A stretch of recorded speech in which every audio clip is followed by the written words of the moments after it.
Okay, I've decided that I'm gonna try to finish this now in 2 hours. If I can't do it, then I'm probably gonna do it tomorrow or the next day after tomorrow.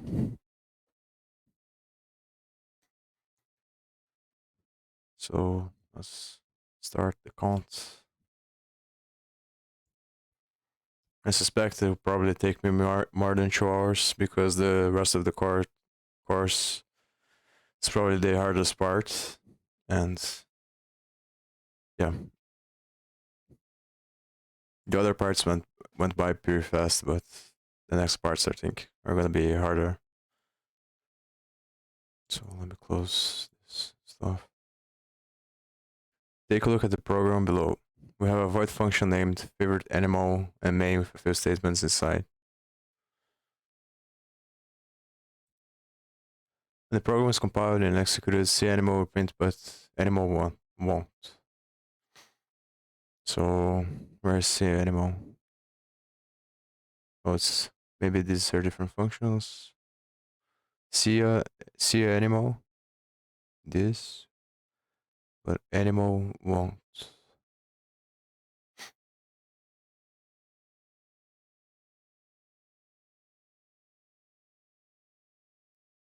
So the first one will print and the second one won't.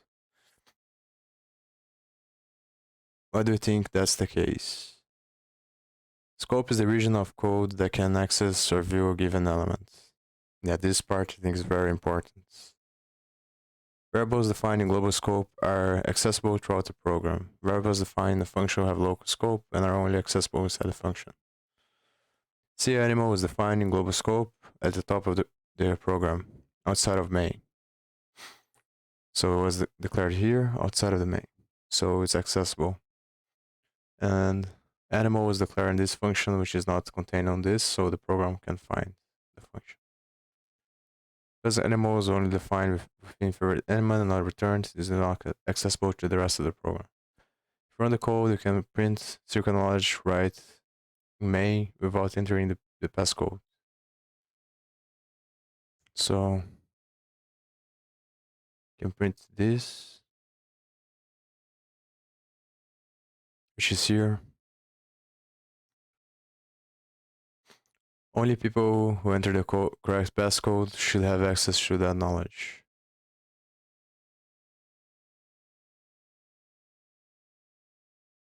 Move circuit knowledge into local scope so that it only prints from the function call when the correct code is entered. So I have to move this inside the enter code, so that main doesn't have access to it. It passes. Now, nice work. Now it's time to get rid of that error. Delete the line in main that prints secret knowledge directly without doing any math and keep the enter codes 0 to 10.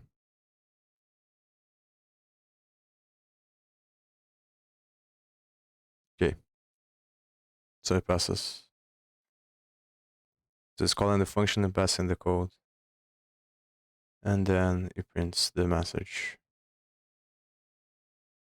because of this if statement here.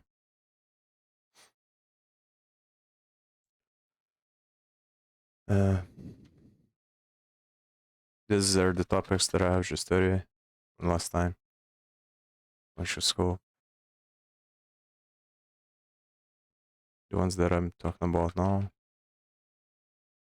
I'll probably research this after I finish the course. I'm not sure if I will do it before starting the SQL courses on Kaggle or later. Programs can grow quickly. With a few functions, you can declare the function above main, then you can define the function below main like this. So yeah, at the bottom, declaration at the top, definition at the bottom. But this isn't ideal when your code gets longer. It's common to use the same function more than one CPP file. To make your code cleaner, more modular, you can move the function definitions over to another specialized CPP file. My function CPP, leaving a list of declarations above main. but files like functions have scope. So how does the main program know about the function definitions? Before your program even compiles, it links together any files it lists in your compilation statement into a single executable. And voila, your program knows the function definitions. So if you define function in another file, the compiler is gonna link all the files together, and the main function is gonna get a definition from the my function file. Main CCP, you have a program with a few functions. Let's move them to a different file. So main is palindrome. This is one function, temp power and average. Few files here. First, set a declaration for each function in main.cpp above the functions above main. So I need to declare here double average, double edge, int temp power, bow is palindrome. And then I need to put the thing that I always forget here. Let's see if it passes. It doesn't pass.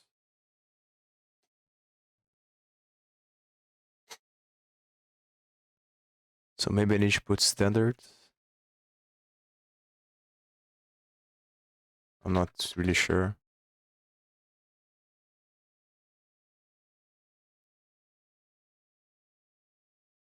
I also don't think I need to write a function there. No. Hmm.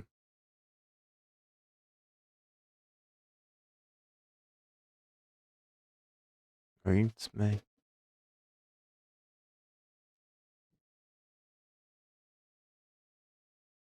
Oh, I need to pass the arguments maybe for each one. Oh, but the declaration I don't think is necessary. Yeah, here it doesn't pass any arguments, so but the function doesn't have an argument either. On the example they gave. So maybe I should put the arguments as well.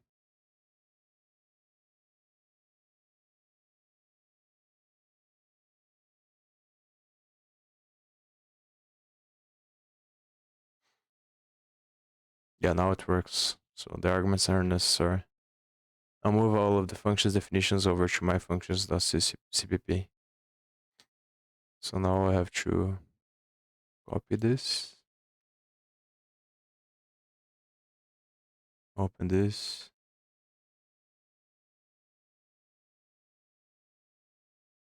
finally compile and execute your code. Remember to link the two .cpp files when compiling. So I think it's g++ main.cpp and then my function cpp. Functions.cpp. And then to run, I just do this. Nice, passes. Getting a header yourself. If your program keeps growing, you may have to scroll through many declarations before you see main. That doesn't seem like the best way to do things. Plus, you don't want to keep declaring the same functions over and over for different files. Yeah, thanks Mangoat 1234. If your program keeps growing, you may have to grow through many declarations before you see main. That doesn't seem like the best way to do things. Plus, you don't want to keep declaring the same functions over and over for different files. Making changes would be incredibly tiresome. Now we can take those functions, declarations, and move them all over to a header file. Another file. Usually with the same name as the file with all of the function definitions. With the extension .hpp or .h. For example, if your function definitions are in myfunction.cpp, the corresponding header file would be myfunctions.hpp or myfunctions.h. So now here's difference, the name. So how do you bring everything from a header file into scope?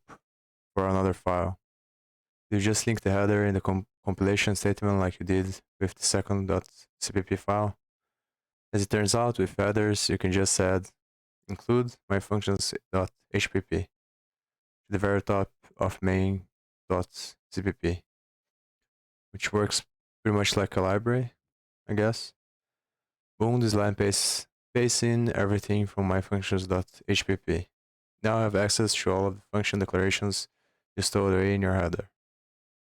The function declarations from above main in main.cpp into fns.hpp. So this is the headers for the declarations themselves.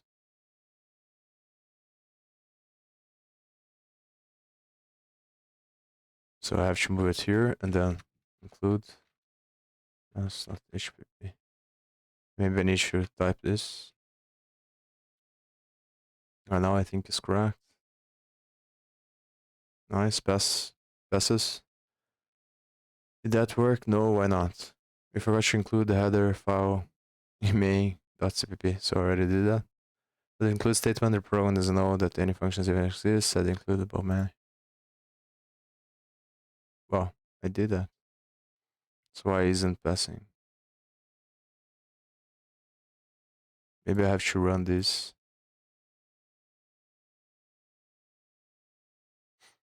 Include, so it's not this symbol, it's a string apparently. When it still doesn't work. Hashtag include string fnest. Maybe if I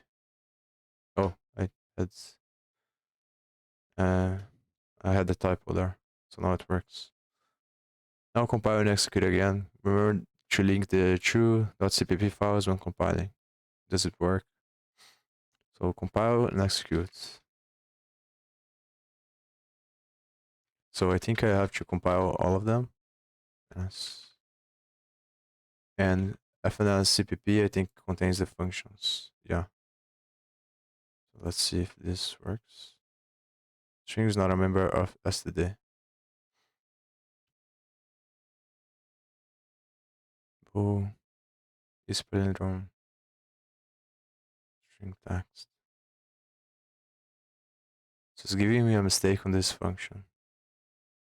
So maybe if I just compile main and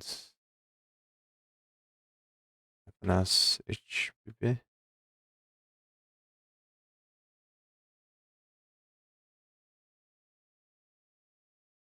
Yeah, it says compile the choose CPP, so I'm gonna try just the choose CPP files. Yeah, I have to put all of them. Maybe if I just do CPP fns.cpp. Now I think it's gonna work. Yeah, so I don't understand really well why I don't have to compile this one as well, because this one has the declarations. So let me read this again. If your program keeps going, you may have to scroll through many declarations before I see main. That doesn't seem like the best way to do things. Plus, don't want to keep declaring the same functions over and over for different files. Making changes would be incredibly tiresome. Well, you can take those functions declarations and move them all over to a header file, another file, usually with the same name as the file with all of the function definitions, with the extension .hpp or .h. For example, if your function definitions are in myfunctions.cpp, the corresponding header file would be myfunctions.hpp or myfunctions.h. So we assume that C++, when it's compiling, is automatically recognizing when you compile the fns.cpp, it automatically recognizes the fns.hpp as a header of the .cpp extension. Seems that's what's going on the compiler. As it turns out, with headers, you can just add hashtag include. Oh, it's because of that. So that's what's happening. I forgot that I had typed that. So because I'm including here is recognizing, and I don't have to write it down here. Yeah, so that was wrong. The first thing I said was wrong. Okay, let's go next. Once you get your functions inline, once you set foot in the wild of C++ development, you may encounter the term inline functions with a couple different meanings. An inline function is a function definition, usually in a header file qualified by inline like this. So inline void. This inline advises the compiler to insert the function's body where the function call is, which sometimes helps with execution speed and sometimes hinders execution speed. If you do use it, we recommend testing how it affects the execution speed of your program. The bottom line is inline is something you'll probably encounter but may never use. However, you'll sometimes also hear about inline functions that are just member functions, i.e. functions inside of classes. We'll explain classes later, which have been defined and declared in a single line in a header file because the function body is so short. So I'm not really sure if I'm really getting something. Not sure if I get what the point of this is. This inline statement.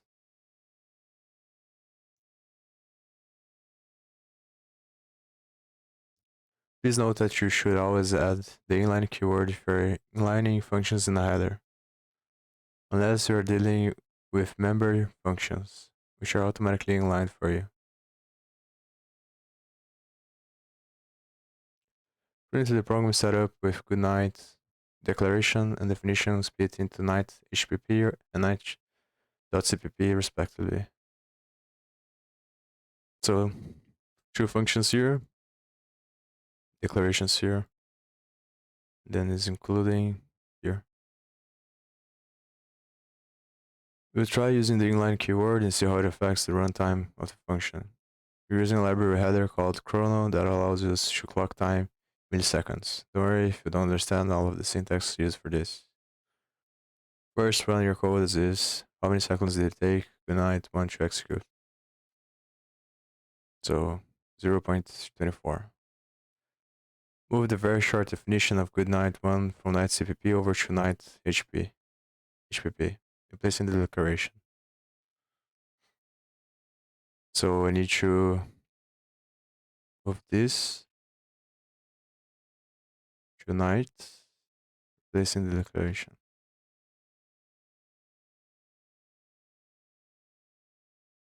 Then add the inline keyword about the function and run the code.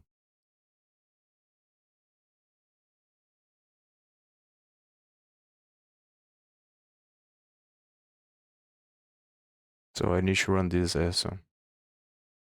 Guys, a little bit faster.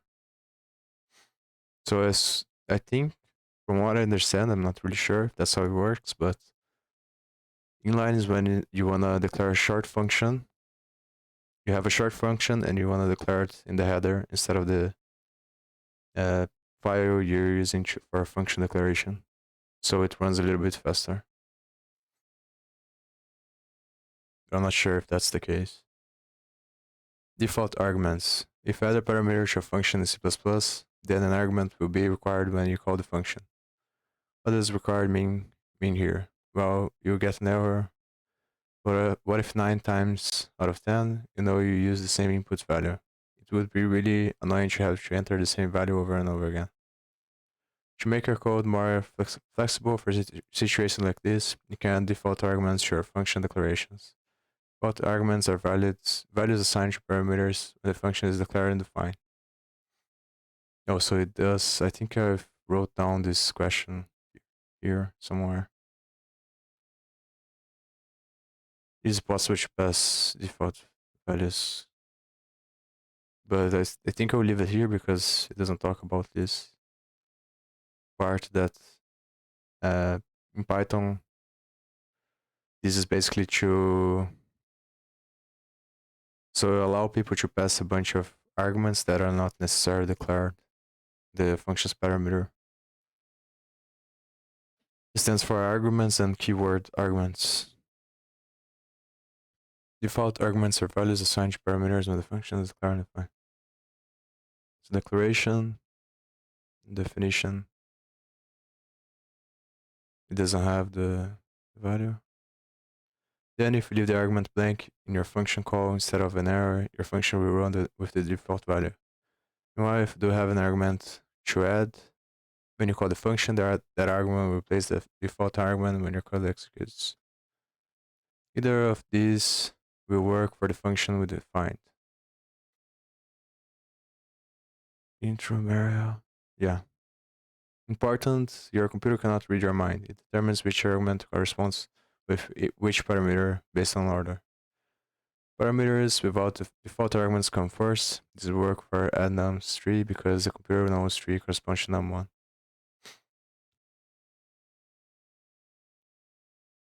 But the following does not work for add num3. The computer assumes that 3 still corresponds to num1.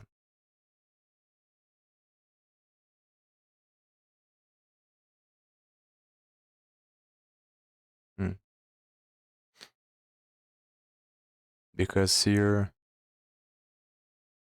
yeah, here the only one that has default is the first one, so it doesn't assign 3 to the number 2.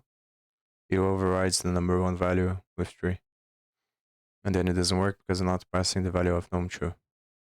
Similarly, when a function has 2 default arguments, you still need to call with both arguments, if both of the following are true. First argument is the default value, the second argument is not the default value. Time for a coffee break. So when you declare the default arguments as first, you need to pass it without a number.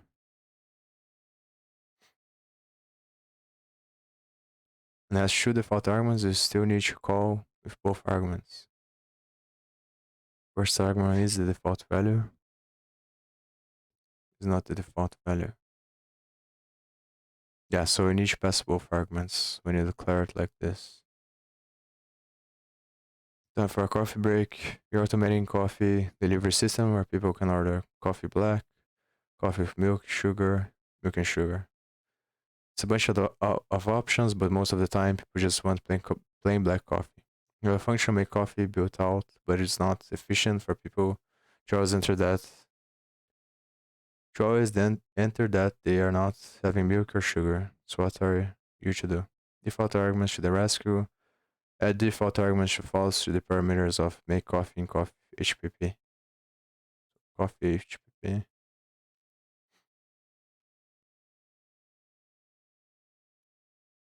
So I need to put equals false and equals false here.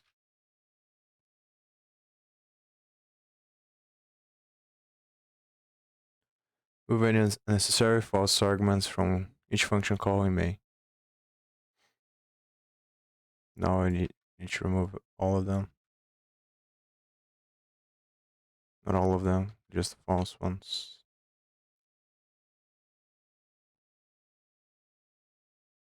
So the last one, I guess, is still needed. Because otherwise it's going to understand the first one is true. Which is not the case. It's still, also I didn't see true here. So I think this one I can erase, this one I can erase. Yeah, now it should work. Nice. So I can remove here, otherwise it's gonna think that the first argument is true, which is not the case. So we have to declare. And here, obviously, I'm gonna make, declare true, because otherwise it's gonna put false there. Function overload. What if we want a function to accept an argument that can be either an int or a double? Or what if we want some function or parameter to be optional? C++ has a trick up its sleeve for such situations. A process known as function overloading can give multiple C++ functions the same name. Just make sure at least one of these conditions is true. Each has different type parameters, each has different number of parameters.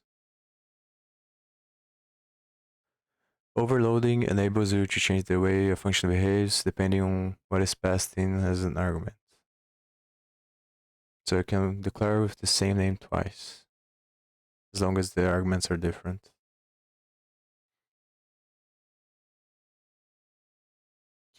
I wonder if that's best practice though. If it's a common thing for people to do, or if it's considered bad coding. Given the above functions, you could call the functions like so, and C++ will know what to do. Yeah, so when you call with a string, is obviously gonna call this one, and with a number, it's gonna call this one. You're working with your friend on a project that involves creating some fancy number operations. Unfortunately, your friend had no idea that the function overloading was a thing. So they built a few different functions with different names that all do almost the same operation. Fortunately, you do know about function overloading, so you can change all three functions to the same name, fancy number.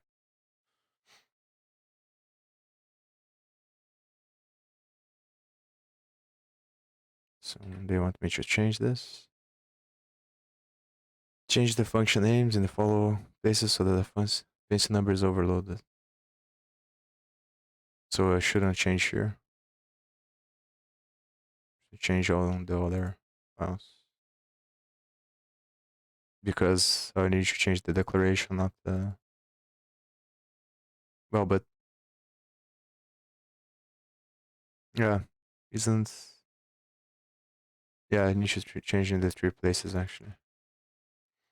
Because it otherwise doesn't make sense. Let's see if this works. Nice. Works. Function templates. Overloading can be really tedious. Imagine you want to create a new function that works with int, float, double, and other number types. You really need to redefine the same functional body over and over again, different parameters. Thankfully not, when two functions have different types but the same body, as was the case with print cat ears, there's a cleaner solution you can use, templates. A template is a C++ tool that allows programmers to add data types as parameters. This feature comes in handy for classes as well as for functions. Standard string and standard vector are both template-based types. The C++ standard library is full of templates.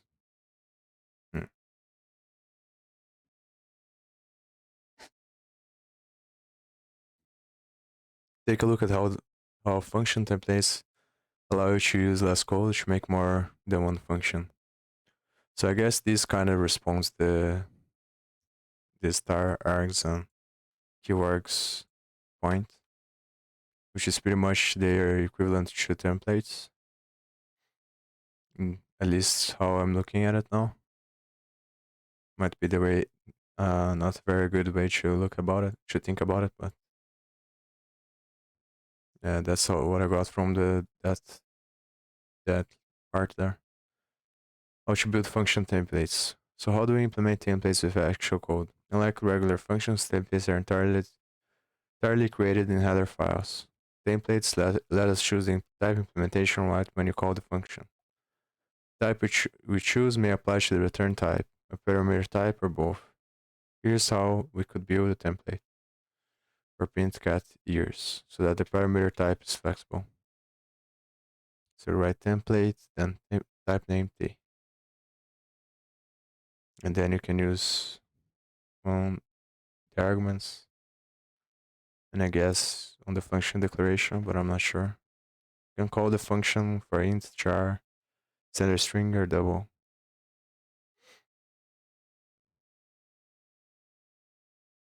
Now we can use print car ears with parameter of any type we want. As long as the type can be used, the method is expected. For example, we couldn't pass a standard vector into the current print cat ears because the sign won't work with standard vector.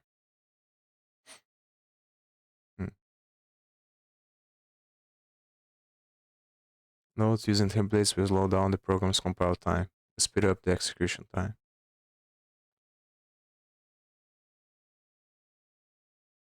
Here's the deal. You have get smallest overloaded for int and double. Here. But you may want to use the function with more types later. Equipped with your new understanding of function templates, you can make this happen. Ready? Replace the function declarations in number.hpp with a function template that allows for various numbers types and returns the type passed in. For example, if passing two ints, the function should return an int. They remove the definitions in numbers.cpp. They are now unnecessary. One main.cpp.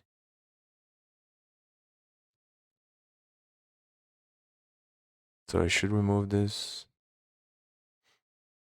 And I'm not quite sure. So I should build template, type name. Then I should look for the main thing. I guess it doesn't really matter. But I'm just gonna do a T because it says T here.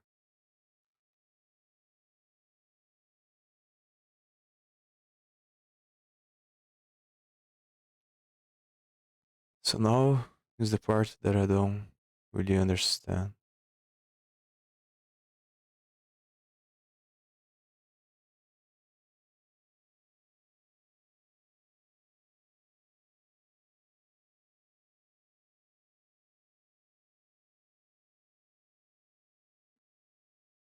I don't get exactly how should I declare this function here.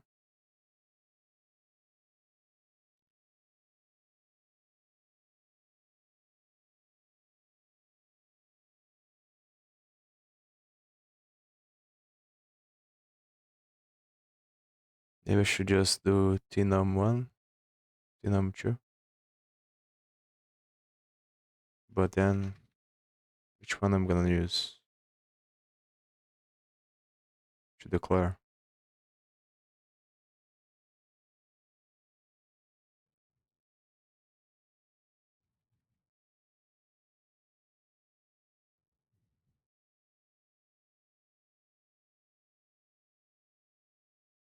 I shouldn't put this here. Actually.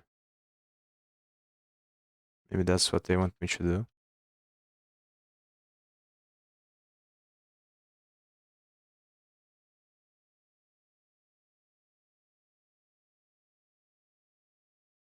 And then I should remove this. But yeah, doesn't make sense because then the function doesn't do anything.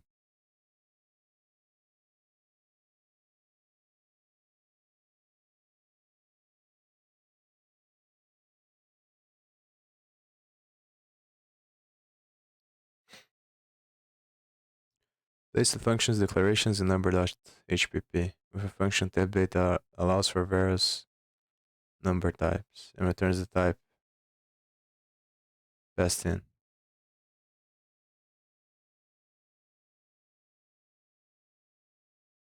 So I should return something. Return t, maybe. Maybe I should use inline here.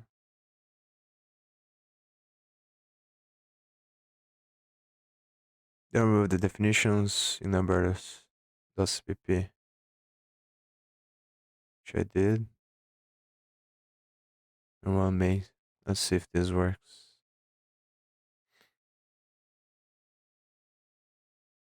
I don't understand really well like the instructions.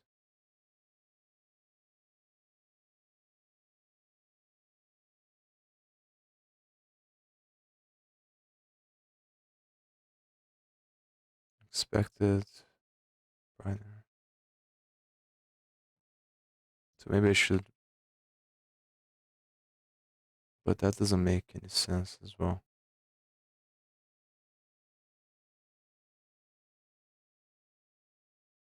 Like, I don't think this makes sense.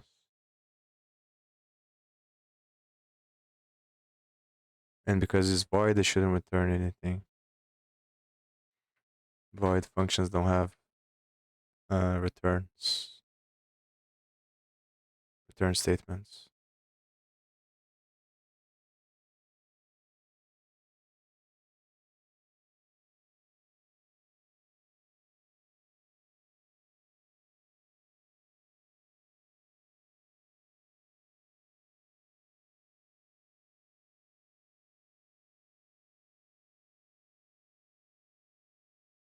So maybe we should make int instead of void or double.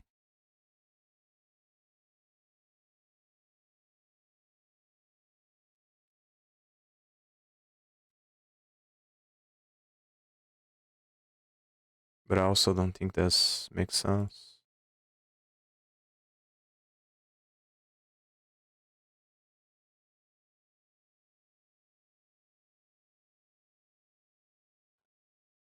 So how do we implement templates with actual code? Unlike regular functions, templates are entirely created in header files. Templates let us choose the type implementation right when you call the function. The type we choose may apply to the return type, a parameter type, or both.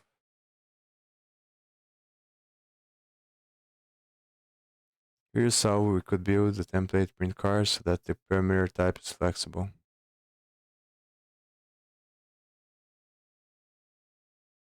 You can call the function for int, char, standard string, or double.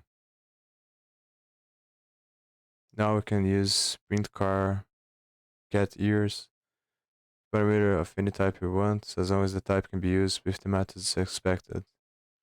For example, we could pass an std vector into the current printed cars, printed print cat ears, because this won't work with standard vectors. Using templates will slow down.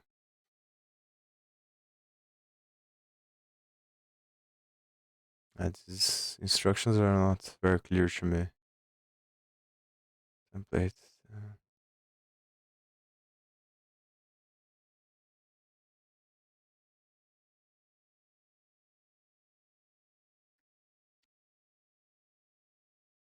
Overloaded for int. On double. But I may want to use the function with more types later. Equipped with your new understanding of functions templates, you can make this happen. Paste the function declarations in numbers.hpp with a function template that allows for various number types and returns the type passed in. For example, if passing two ints, the function should return an int.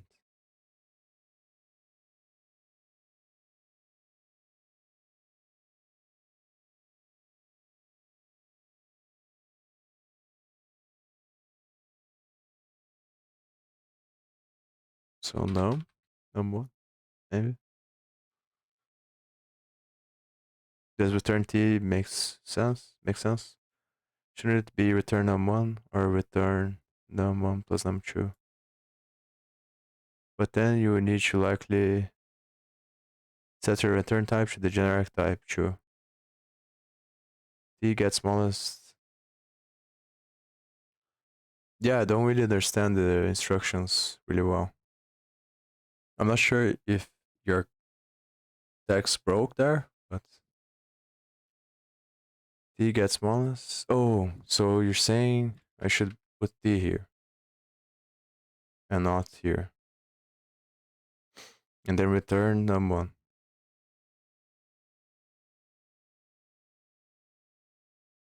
Because what they want me to return is not really clear. Maybe I need to put this. Yeah, T is just a template, right?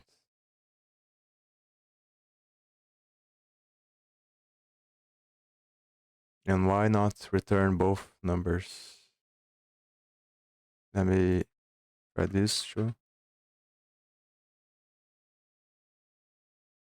But I expect if you've got an int versus float, if you sum it, it will it be the same type, g int or float.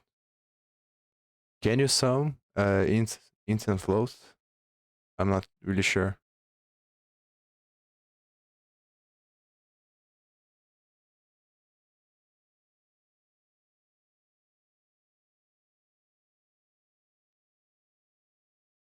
Maybe they want me to put an if statement.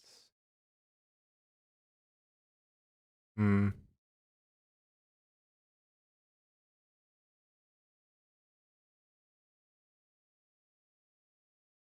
I'm misunderstanding the concept, I think.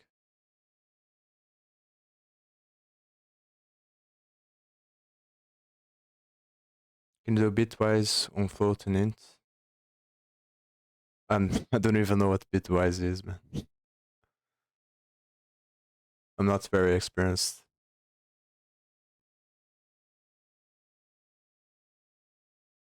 I think that in other languages you can't do operations with different types, if I'm not mistaken.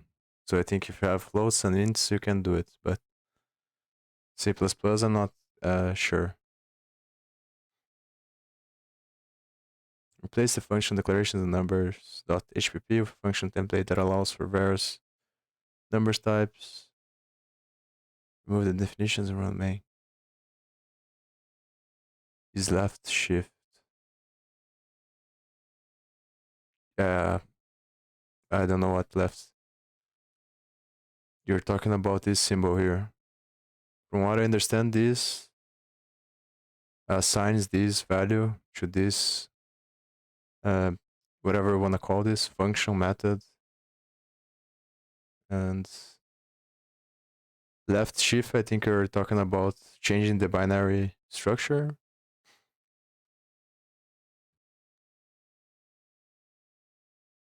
I think there was Jake, a guy that I met through this stream that he talked about. He showed me some code with bitwise operations, but I didn't understand very well. And he said, if I remember, that has to do something with memory allocation, something like that. Numbers.hp you're doing. Oh, okay. So when I was returning, that's wrong because I'm trying to assign number 2 to number 1. It doesn't make sense.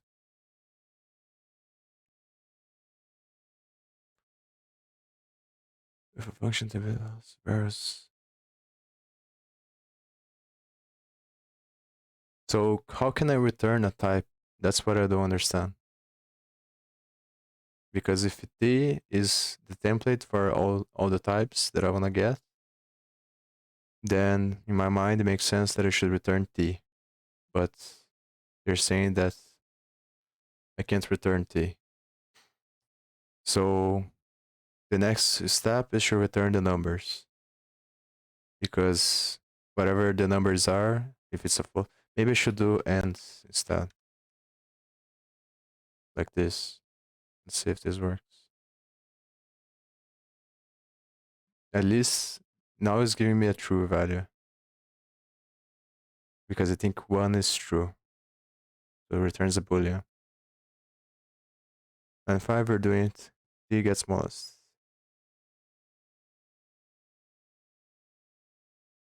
Yeah, but how do I return that? Or don't have to return anything? Let me erase this and see what happens. But I think it's not gonna pass.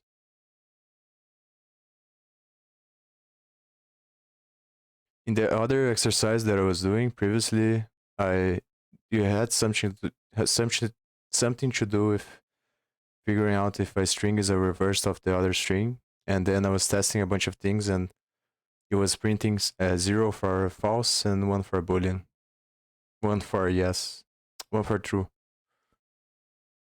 So I think that when it shows 0 is false, and when it shows 1 is true. There. At least in the previous exercise, that's what's happening. Oh, I did something. Oh, yeah, I was back.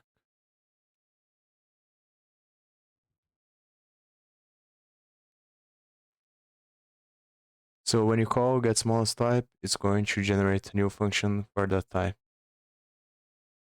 This means all your code must be valid for all types. Maybe able to do 1 true for an integer, but you can't do 1 true for a double.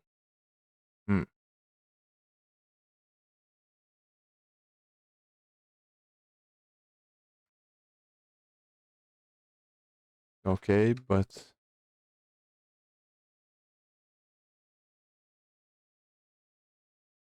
Yeah.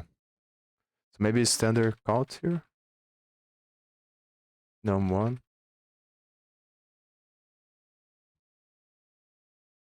Because if I do a statement, it's gonna give me true if they're both numbers or any type maybe.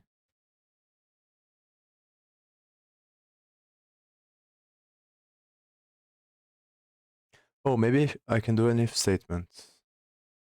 So if num, but how do I check? Maybe this works. Equals int,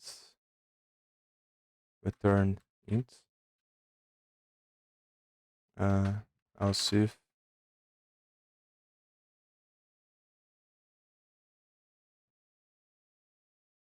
but I'm not sure if that's what they want me to do, and I'm not sure if I can do this. And here's them true.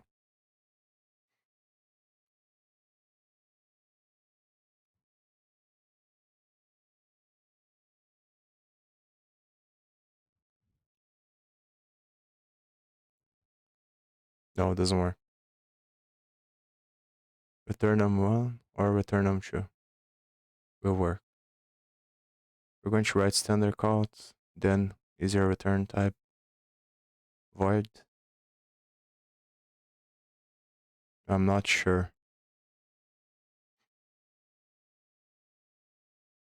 This is the thing, is the explanation is not clear. And I think I tried to return num1, but it doesn't work. I might have to look at the hints. If return type of t, like what does that mean? Return type of t.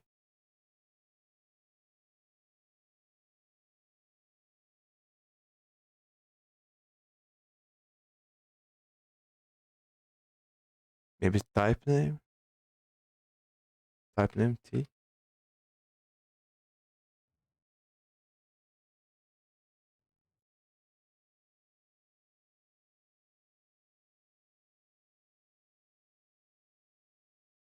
Is calling the function with the values here. The first one is show ints and the second one is show floats. Which is gonna activate this, I think. Which is the header. Maybe it's the inline that I shouldn't put.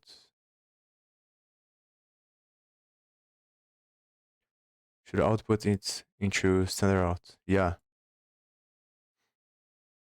So, oh yeah. Yeah, but that's the thing. They want these numbers to be inputted and then the function should return the type here. So it should return int. At least that's what I think. Should return int for the first and double for the second one.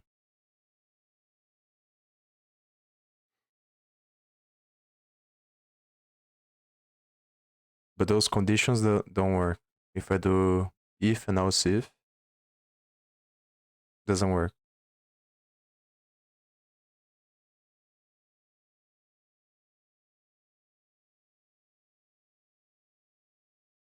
GT key operators. Greater than and equal. You're talking about on the conditions of the if statements.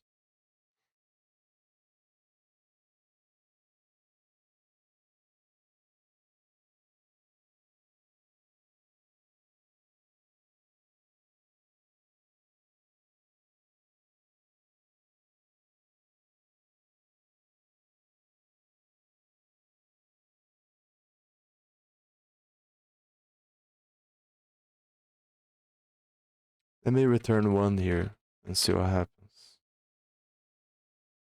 At least doesn't get any problems, so.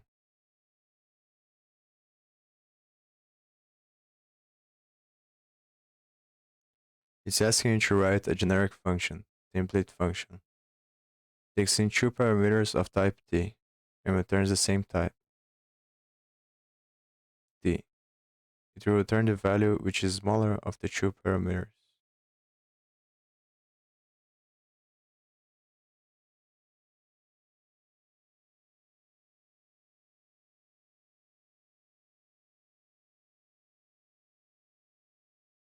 don't the two parameters have to be the same though?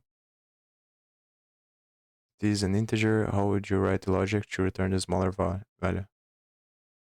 Or would be do if an if else if statements.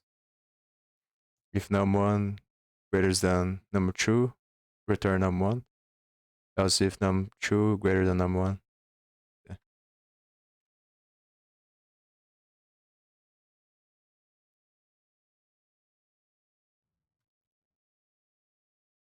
I kind of don't get it. Why this? Oh, here has to be.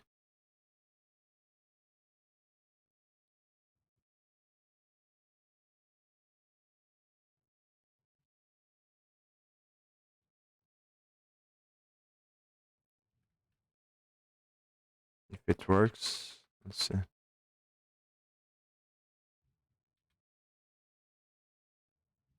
No, it's not this file. I forgot something, I think. Oh, this thing. Yeah, it doesn't work. I think that what they want is when both values are going to be the same type. And whatever values are passed, I have to return the type that is passed. Numbers.cpp. Yeah, they ask to remove the exercise. Maybe I can do the Ctrl Z too. Oh, maybe I remove this library and I shouldn't. Oh, that's probably the mistake.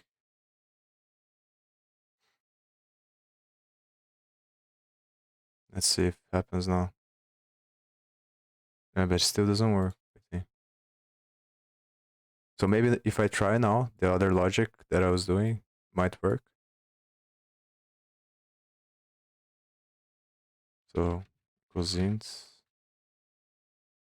How do I check a type on C++? You know?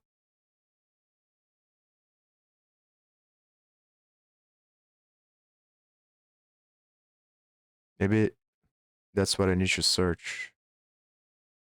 How to check if something, a number is, what type of number is. I think JavaScript's type of or something like that.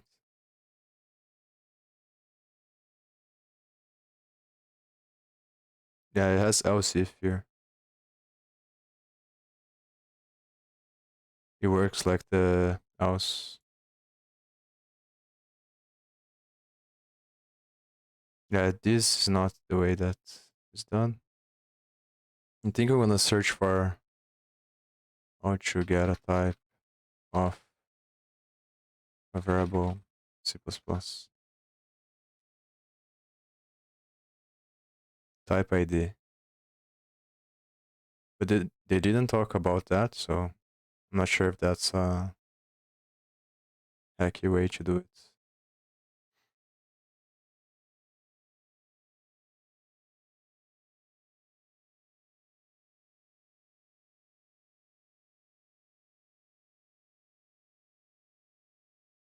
Reading it literally. What part? Your last comment?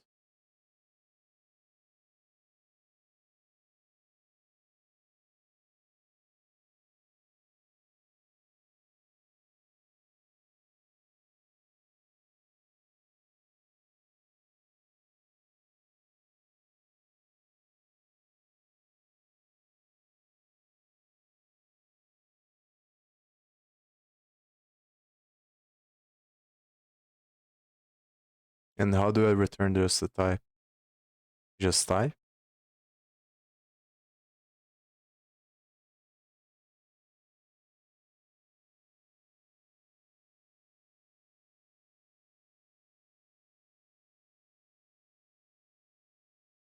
Because here it says type name, right? So assume that the plain template should have the name T.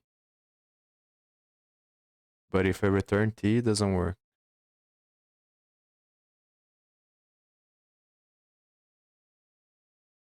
Let's erase this.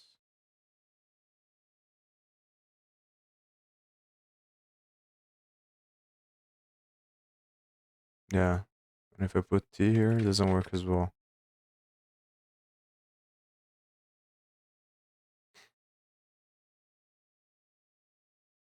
I think it's just a bad explanation, honestly. Or maybe, I don't know, just very confused. Maybe it's void here, step. Then I need to do a standard stand counts. Like this.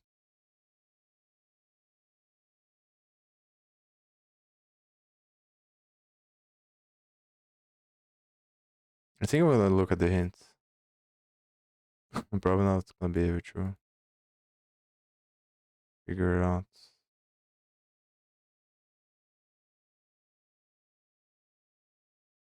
Template look like. Oh, return type. So I didn't know about this command. Oh, maybe they showed on previous exercises, but I didn't know it was an actual command. I thought it was just an illustration from Code Academy. Code Academy.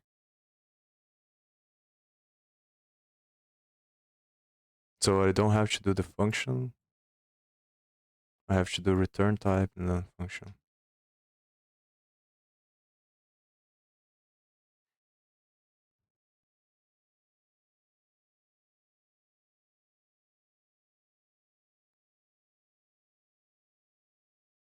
Then T, then one, T number two.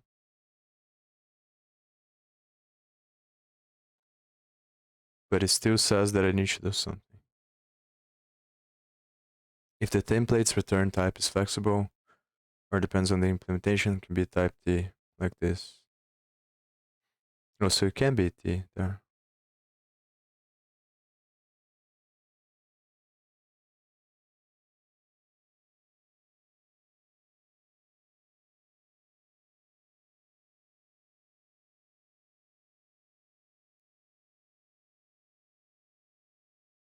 But then what do I return? If it's not one like we were saying.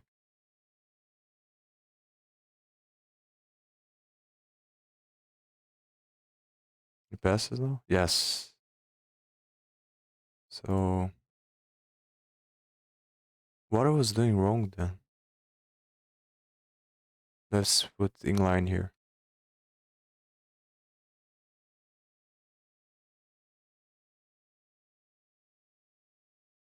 Yeah, let's see if I put, let's see if, oh, but it still works. Let me go back and see. So I'm gonna copy this first.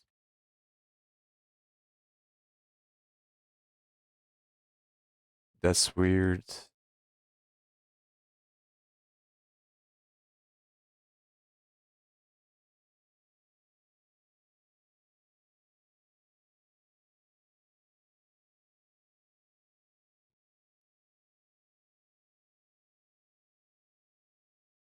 So let me see now.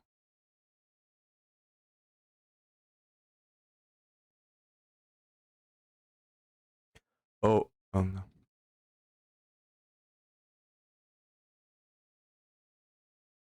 Maybe I wasn't putting T before. No, it still passes. I think it's just a problem of the with the sites. I also had this problem on some few exercises ago where the terminal gets stuck for some reason. After I make a mistake and then keeps showing the same mistake even though I got it right later. So it might be an issue with the terminal.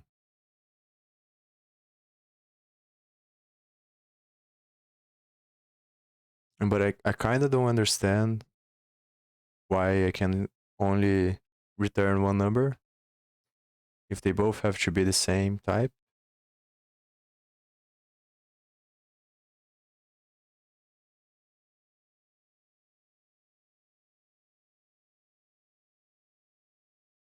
Just run it locally.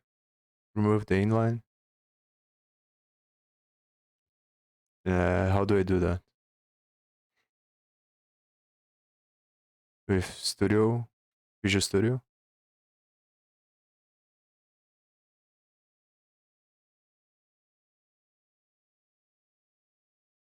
I never used Visual Studio, so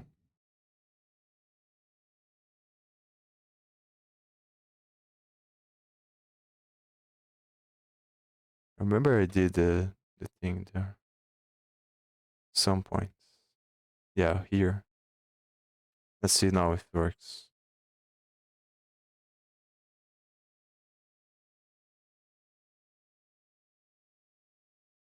Yeah, it was just a problem with the terminal. GCC.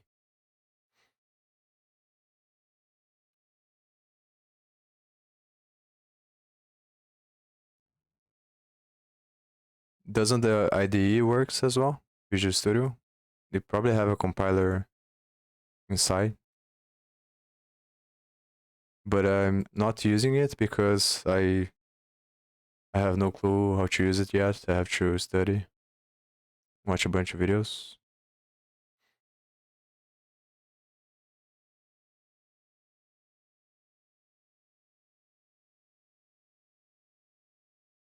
Yeah, they definitely have it. Visual Studio is an IDE for C++, as far as I understand. No, this is my third or fifth, if you count CSS and HTML, but I think most people don't count HTML and CSS as languages. So I learned HTML, then CSS, then JavaScript, then Python. Now I'm learning C++. For myself. I learned by myself.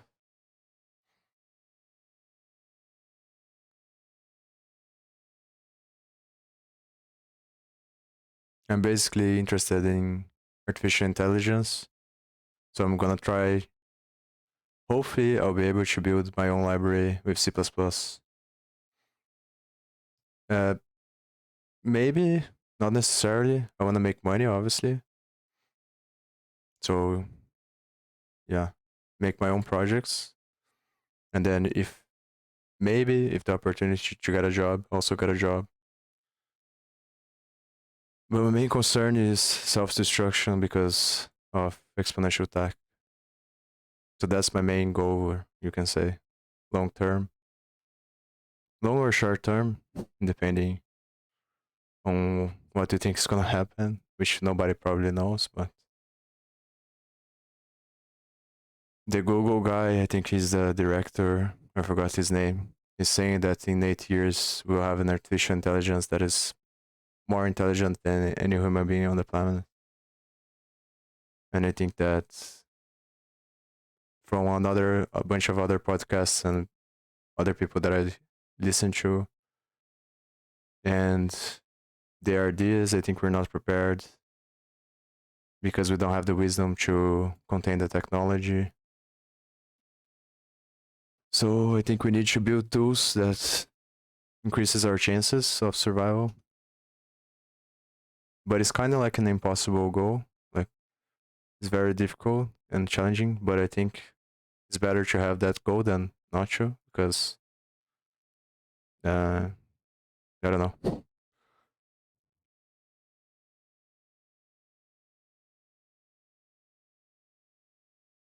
Uh yeah, it's hard to say, right? Because you can have quantum leaps in development. Like really it's really random and it depends a lot on is gonna happen. Like maybe tomorrow someone will invent some technology that completely breaks the paradigm that we have today, and then we can have a way. Yeah, I mean that's the problem with exponential evolution. You can't really predict how fast it's gonna be or how slow. That's why you have a bunch of smart people that they all are ranging in opinions. Some are more pessimistic or optimistic depending on the school of thought you think about. Some people say 2045, some people say never, some people say 5 years, some people say next year, some people say 8 years. Tremors of a shift that occur in academia before it's mainstream. Yeah, and maybe even before with military and secret stuff that nobody knows. usually military is more advanced for obvious reasons, right? But at least Elon, which is, I mean, he seems to be very intelligent, right? And he has a bunch of companies, and he's scared of AI, and he's on the probably far end of the research. So, and I think the all other ideas that people talk about make really a lot of sense because the distribution of power erratic. Um, can you clarify on that? Like, what do you mean by very erratic?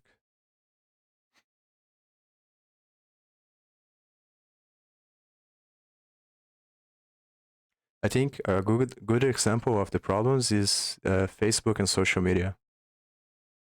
Narrative is not consistent. Yeah, but I don't know. Like, because if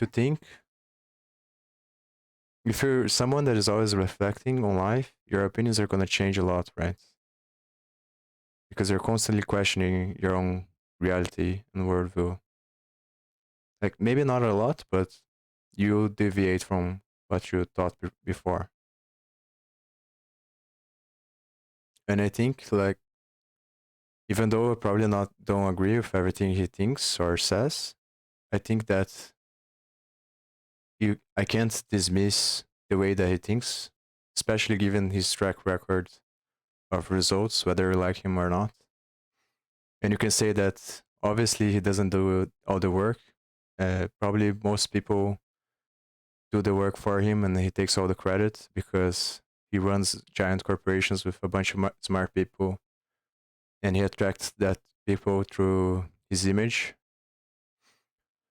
But still, I mean, you can't say that he's a dumb guy. So, and he is worried a lot about artificial intelligence.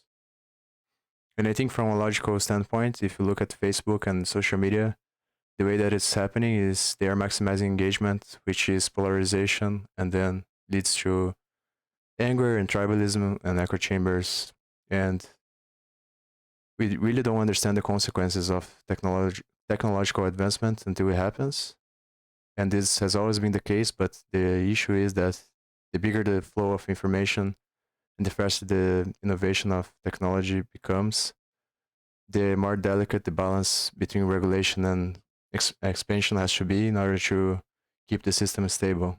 Otherwise, you have too much power too soon, and you don't understand what's gonna happen. You don't understand the consequences of that power, which means that uh, it becomes increasingly more likely that a mistake will happen, or either on purpose or not, and then it's gonna have a giant impact. Exactly, and that's part of the issue, right? Because the faster, the more powerful the technology, the more delicate it becomes, right? I think an easy way to think about it is imagine if everyone has access to a nuclear weapon at their house, then everything quickly becomes very unstable because the probability someone will make a mistake, either on purpose or not, will increase a lot. And I think we need to think about probabilities for everything. So if you want a good system, we can't depend on a specific person. For example, Elon or Bill Gates. I think this kind of people are part of a probabilistic distribution that is always going to exist in society. And you can verify that by watching history. You have these archetypes that repeat themselves. So, social structures are basically the collection of these probabilities that make everyone unique and similar at the same time. And then you have the frequency of change, which is the combination of these probabilistic distributions. It is probably a fractal pattern that changes through time depending on the systems we have for selecting based on our incentives. This is what we have right now. People have a portable computer in their pocket that can you give them immediate information or they can find information that reinforces their view. Yeah, and it's gonna get much worse. Because think about something like Google Pilot, for example, GitHub Copilot from I think Microsoft. Soon you won't need to have pretty much any, you won't need to exert any effort to build really powerful stuff. And because you don't have that responsibility that you gain by going through the process of pain and sacrifice that you need to go through in order to achieve a position of power, it's likely that you won't have the sense of responsibility that for your actions, and you create something that you don't know what the impact of that's gonna have. So it's kind of like giving a gun to a bunch of monkeys. They're probably gonna kill themselves because they don't understand how to handle the power, because they don't have the wisdom.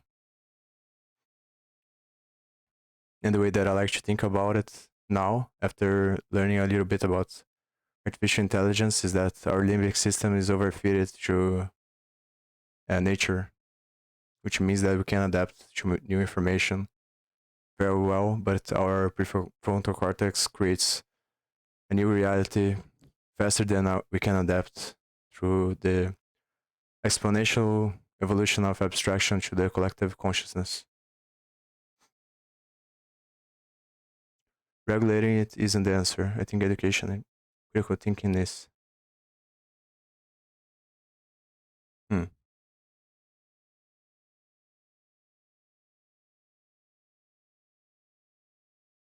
And how would you do it?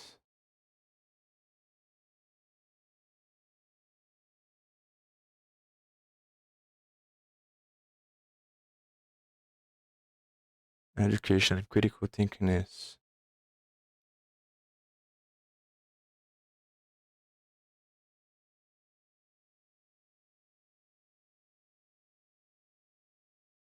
I have to think more about that. I'm not really sure.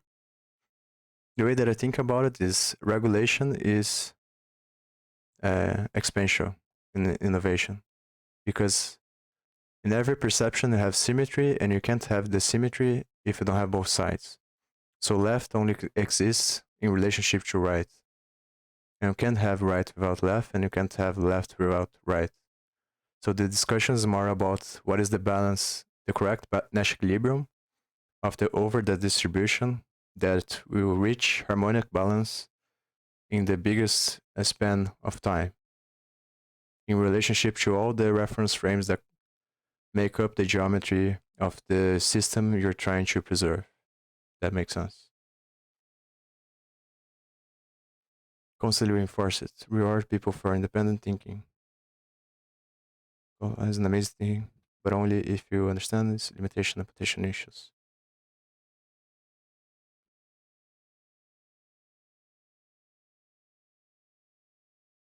Yeah, but you want to prolongate, right? As long as you can. Because that seems to be the point of life, to survive and reproduce. I think I somewhat agree with you. I think education and critical thinking is necessary, but the question is, what is the probability that people will do that? And I think that's not the default. I think the way that it works is going to follow a 80-20% rule.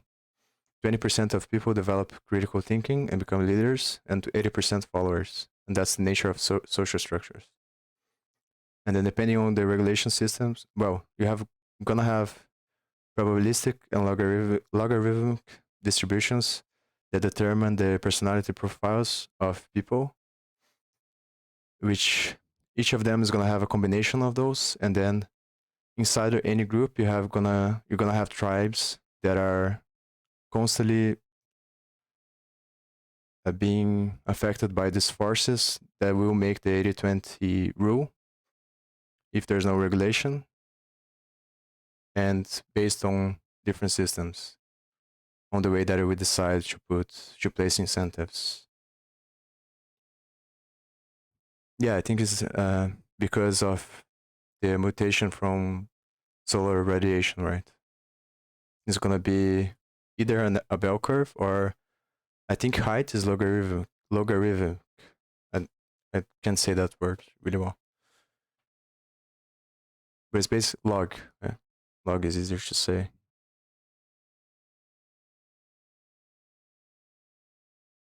IQ too. IQ, height, and you have 50% man, 50% woman, which is just energy distribution, right?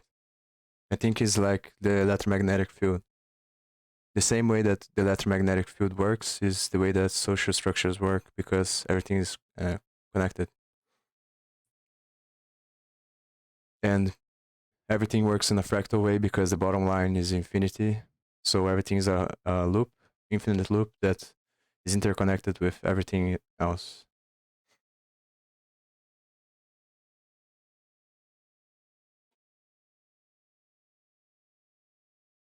So I think the best way to, I think education is kind of a regulation, but it's hard to define. Because what does it mean to be educated or think critically? I think it's hard to draw the lines, right? That's the problem we have, I think. Like, how do you pass responsibility to people? Who deserves to, uh, who deserves more responsibility than others? How do you measure that? Why would you say someone is has more critical thinking or responsibility than someone else? How can you define that?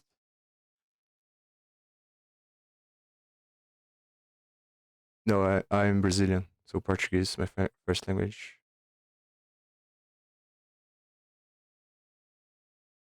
Yeah, I know that.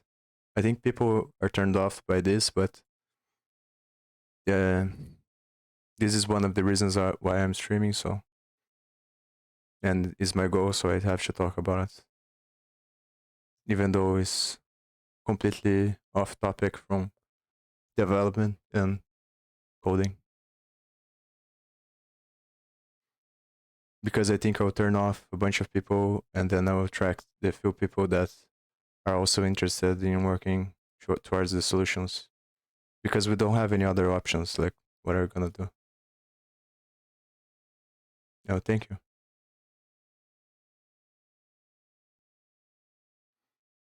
Like, I don't think we have anything else to do, really.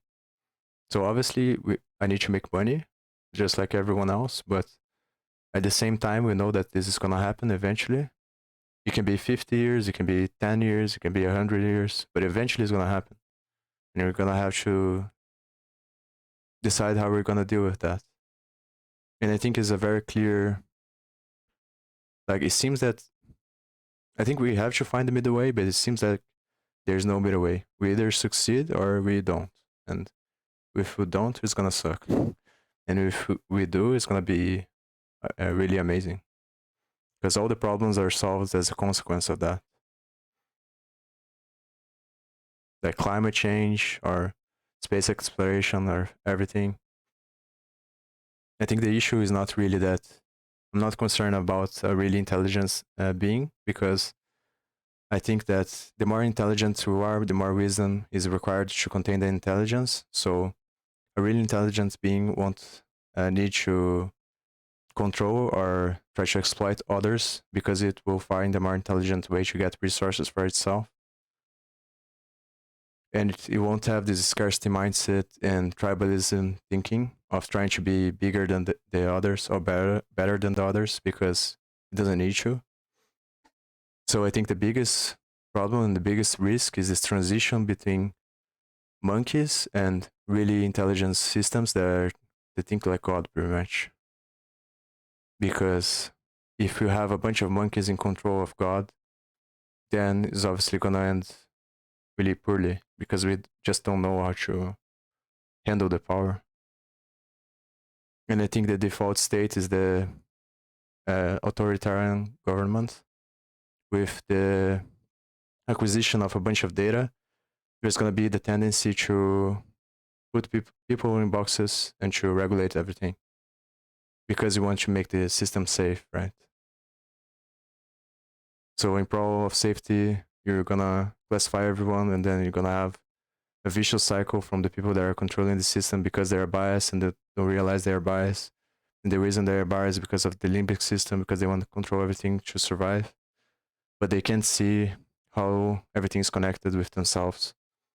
So because they don't have that wisdom and intelligence, they're going to be short-sighted, they're going to be delusional.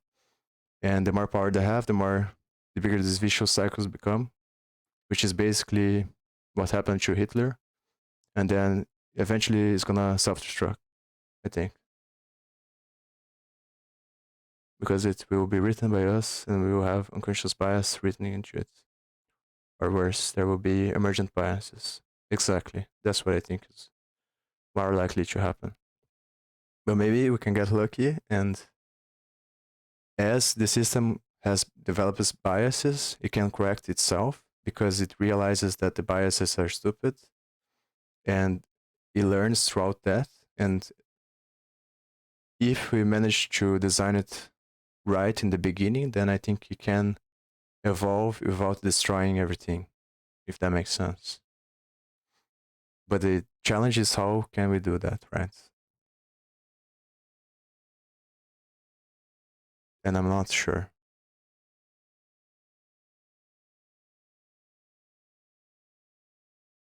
I think the main, at least what I'm focusing right now, the main thing that I'm thinking about, I think the fundamental core issue before everything else is the definition of responsibility, the distribution of power, and definition of responsibility.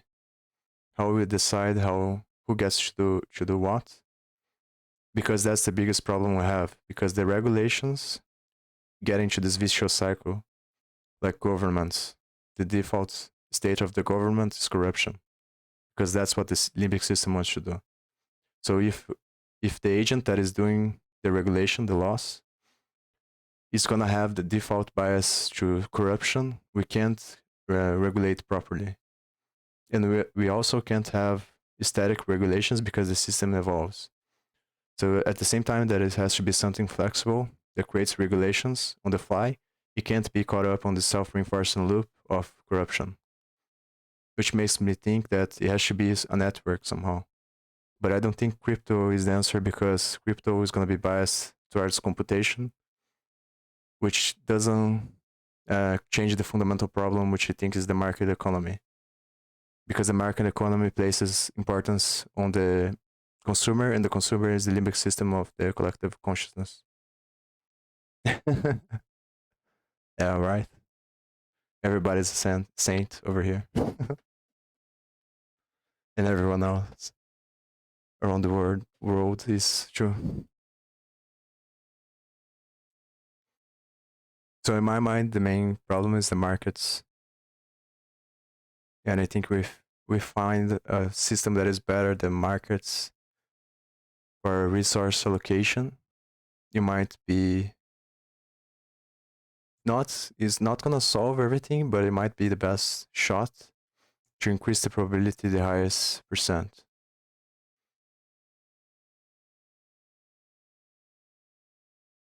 Yeah, but I think it's the same everywhere, right? You can't think about it's not the same because the region is different, so the distribution is gonna be different. But it's pretty much probability distributions. But value in relationship to the limbic system, right? Because the consumer dictates everything.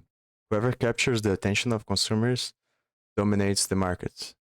And what the consumer wants, it wants to reproduce, wants to feel important, and he wants to have food and be addicted to screaming at other people on Twitter and become basically a drug addict. They say about what?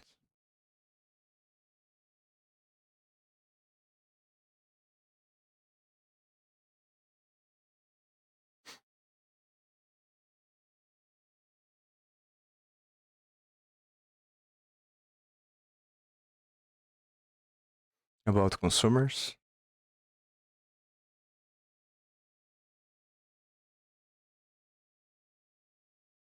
If consumers had unlimited money and security, they would choose with their feet. But it's not a perfect world. People are poor, they choose cheaper products, inferior.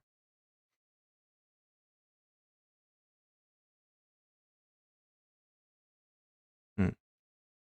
And what do you mean choose with their feet?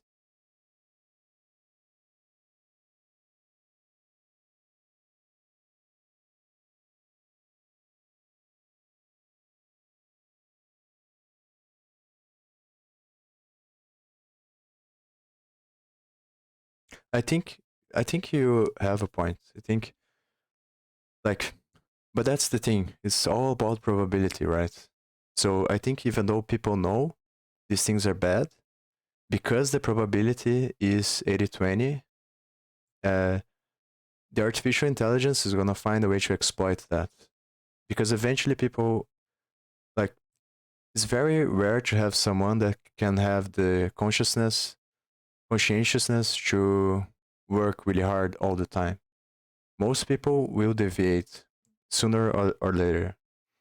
And the default state of the limbic system is to minimize energy and minimize risk. So it's kind of like a poker game. The AI is constantly trying to figure out the patterns to exploit the person. And the AI has all the information in the plant, and the people don't.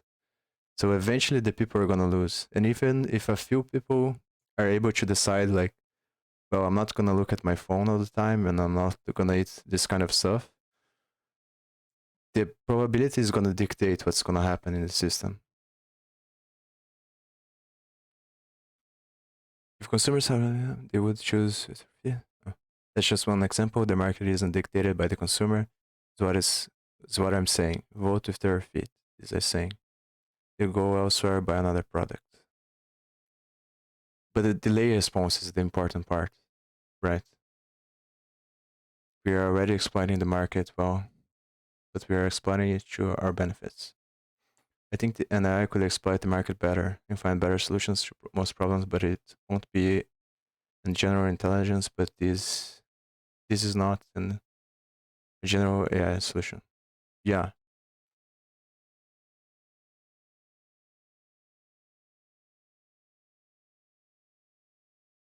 No, but the issue is the arms race. Is the argument that they say, well, if we don't do it, they will do it, right?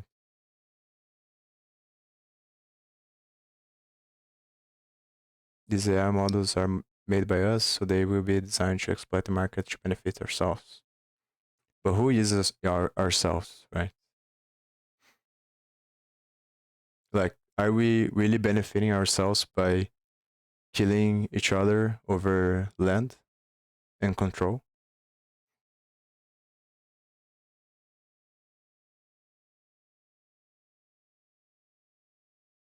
I think the issue is the argument if we don't do it, then they will do. Is an equilibrium of market economy instead of collectivism. Yes, exactly. And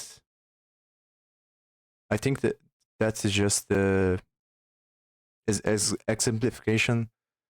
Everything is a fractal pattern, right? So the individual, the societies work in the same way that individual does, and the individual works in an asymmetrical distribution over the limbic system and the prefrontal cortex. The limbic system is moved by um, impulses and lacks context. And the prefrontal cortex is the tool that is trying to constantly correct depending on the new environment. But the limbic system is far stronger than the prefrontal cortex, and the evolution that happens as a result of the prefrontal cortex is way faster than the limbic system can evolve to be balanced with that.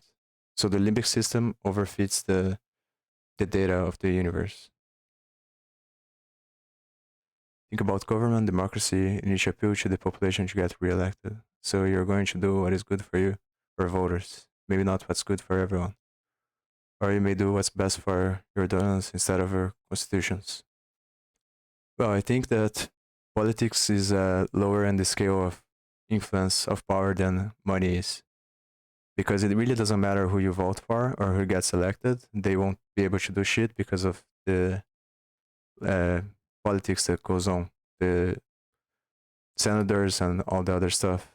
So whoever pays for the campaigns gets control of the governments, and they are all corrupted, right?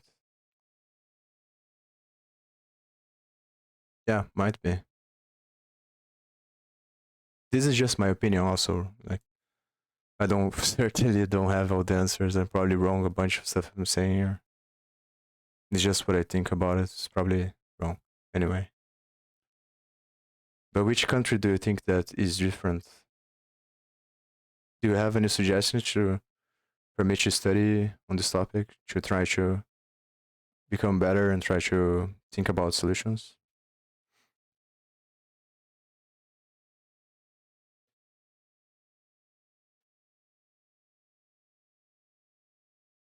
I'm very interested on this.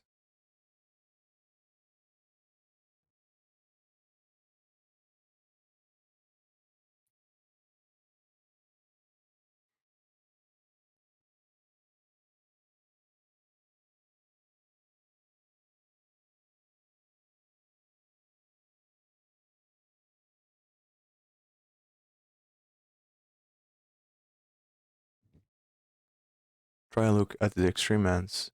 Go for the middle ground. USA versus China. Yeah,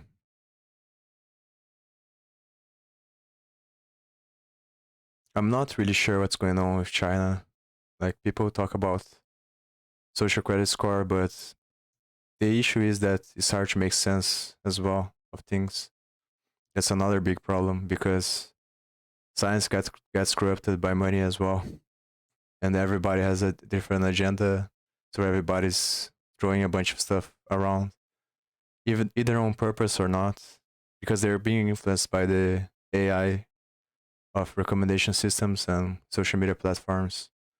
So even though they might think that what they are saying is true, they're still being influenced by the algorithms. That's why I think the algorithms run everything already because they manipulate everything based on this poker game of information transfer between people. China gets a lot of flack. No doubt there's corruption, self-interest, but they do make some good decisions that benefit the world, the Chinese people, compared to, say, less US president. Yeah, I think you are correct. Reality is not black and white, right? It's all gray and nuanced. So nothing is bad or good. Everything's bad and good at the same time. So you need to have a deeper analysis to understand what's going on. But I think not only from China, the tendency is the use of data in order to control everything, powered by AI algorithms. They're trying to find patterns in order to reinforce someone's agenda. That is probably biased, either consciously or unconsciously, by the people that are building the systems because they are not self-aware enough to understand and not intelligent enough to understand the implications of the systems they are building. So I don't think Mark Zuckerberg, for example, like everyone seems to say, I don't think he is a bad person. I just think he really didn't understand what he was building when he did, and now he's on this really difficult situation that is hard for pretty much anybody to be in. Self-aware, but they're optimizing for a different thing. But then that's the question, right? The philosophical question. Like, if you're optimizing, yeah, understand. If you're optimizing for control, are you really self-aware? Because if you were able to fully understand how you are connected to everything else, wouldn't your agenda benefit everything else as well? Because everything is a part of you. So imagine you have all the power and you can make anything happen. You have all the resources. Like, why would you need to control anyone or reinforce an agenda that is gonna destruct destruct other things, because other things are as much of a part of you than you think you are, than the thing you're identifying yourself is. But a negative in another. It's all about balancing.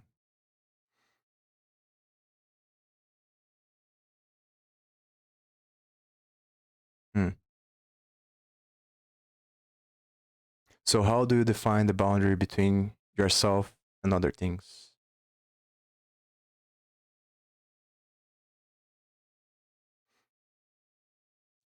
Today I'm more of the school of thought, you can say, or the philosophy of non-duality. The perception creates symmetry, which is good and bad. So good and bad and positive and negative are actually the same thing, but we perceive it in a different way because we're seeing slices of time, which makes us not understand the context of the four dimensional structure that it is, this geometrical object that we call good and bad or positive and negative. So we're seeing slices of a circle, let's say a ball, let's say, and then we think that only the half of the ball exists. But in reality, you can't have only half of the ball. You always have the whole ball, which is the law of gravity. So that makes people become biased because of a gravitational field, because of the natural tendency of the limbic system to minimize energy and risk. People create belief structures around that tendency. It's often hard, dare I say, impossible to create a model to know about all the side effects, unless for very simple examples. Sometimes it's easier to make a change in measure that is empirical. Yeah, I think it's even impossible because the future of the universe might be computationally irreducible. It probably is. This quantum mechanics, right?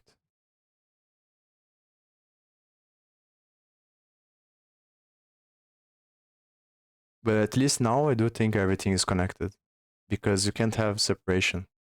I think separation is just the illusion of a reference frame that is slices infinity, creating space-time experience.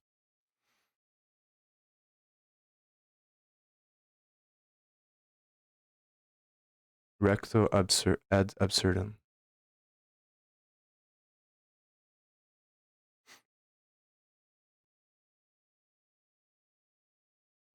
Reduction ad absurdum. I'm gonna search for this. Where are you from? United States?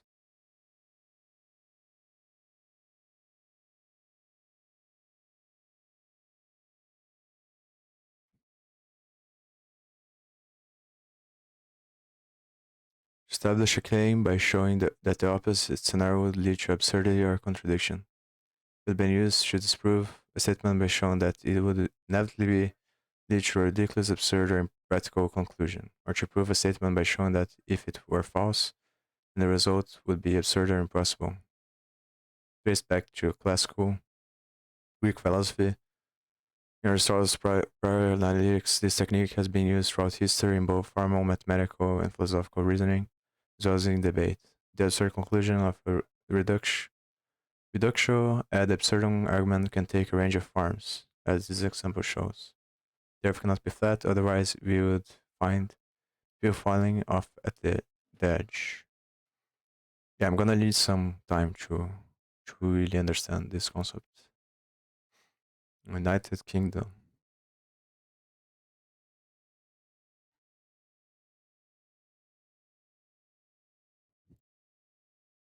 Yeah, maybe my perspectives are wrong. I'm not sure.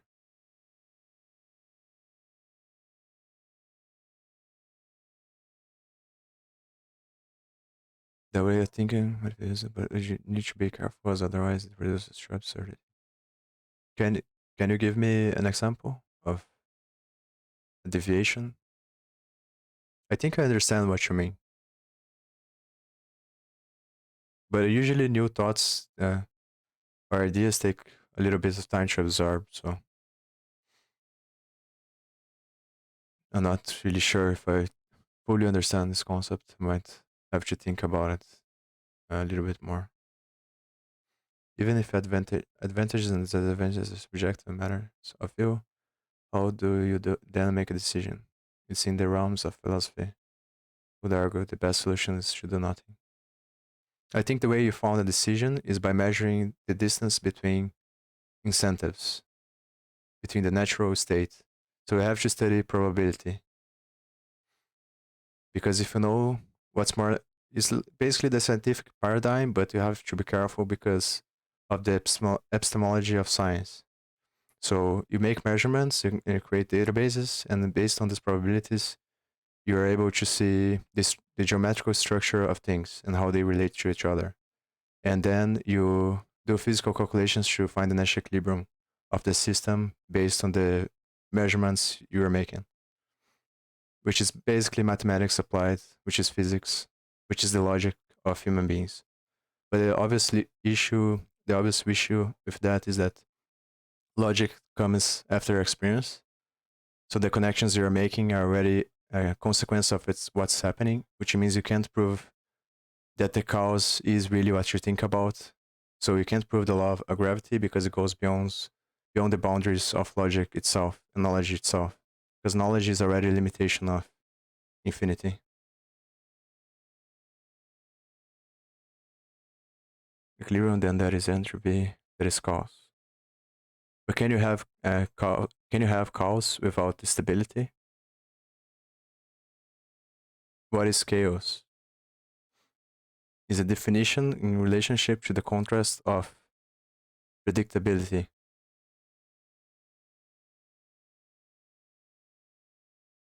What you're measuring is your choice. How do you choose what you measure?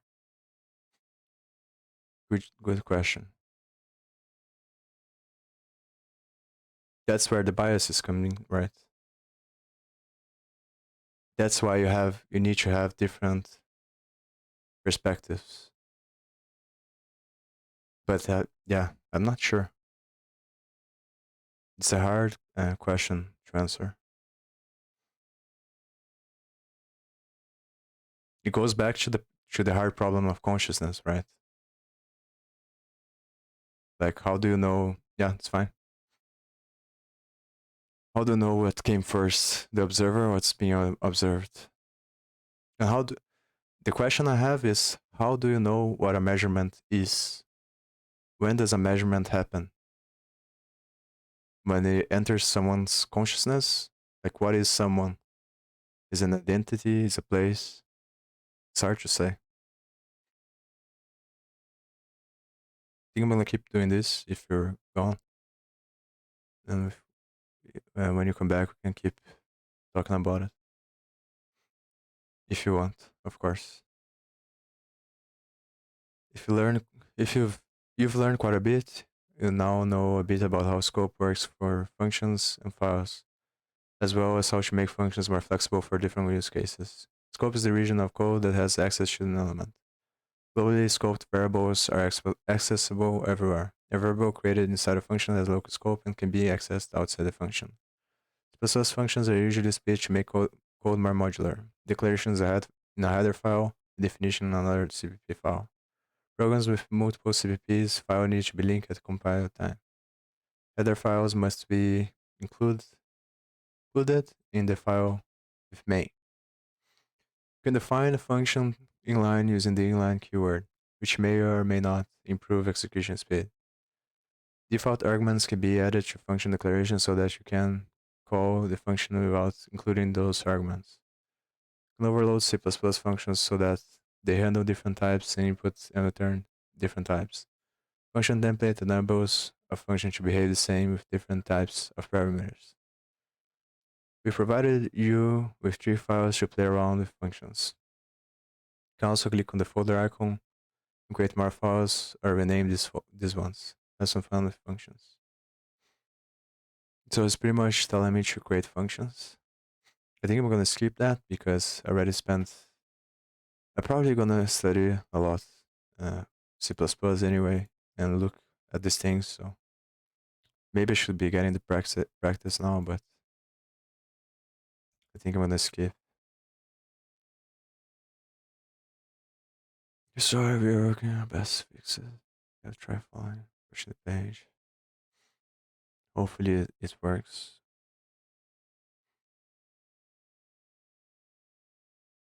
Okay, let's see it now.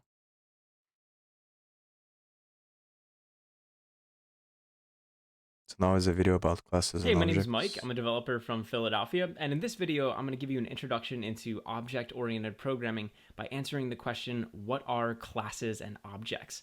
So without further ado, let's get into it and we'll learn about these two really important concepts. One of the best things about writing programs is being able to easily work with and keep track of different types of data. In fact, data is the driving force behind most programs that you'll write.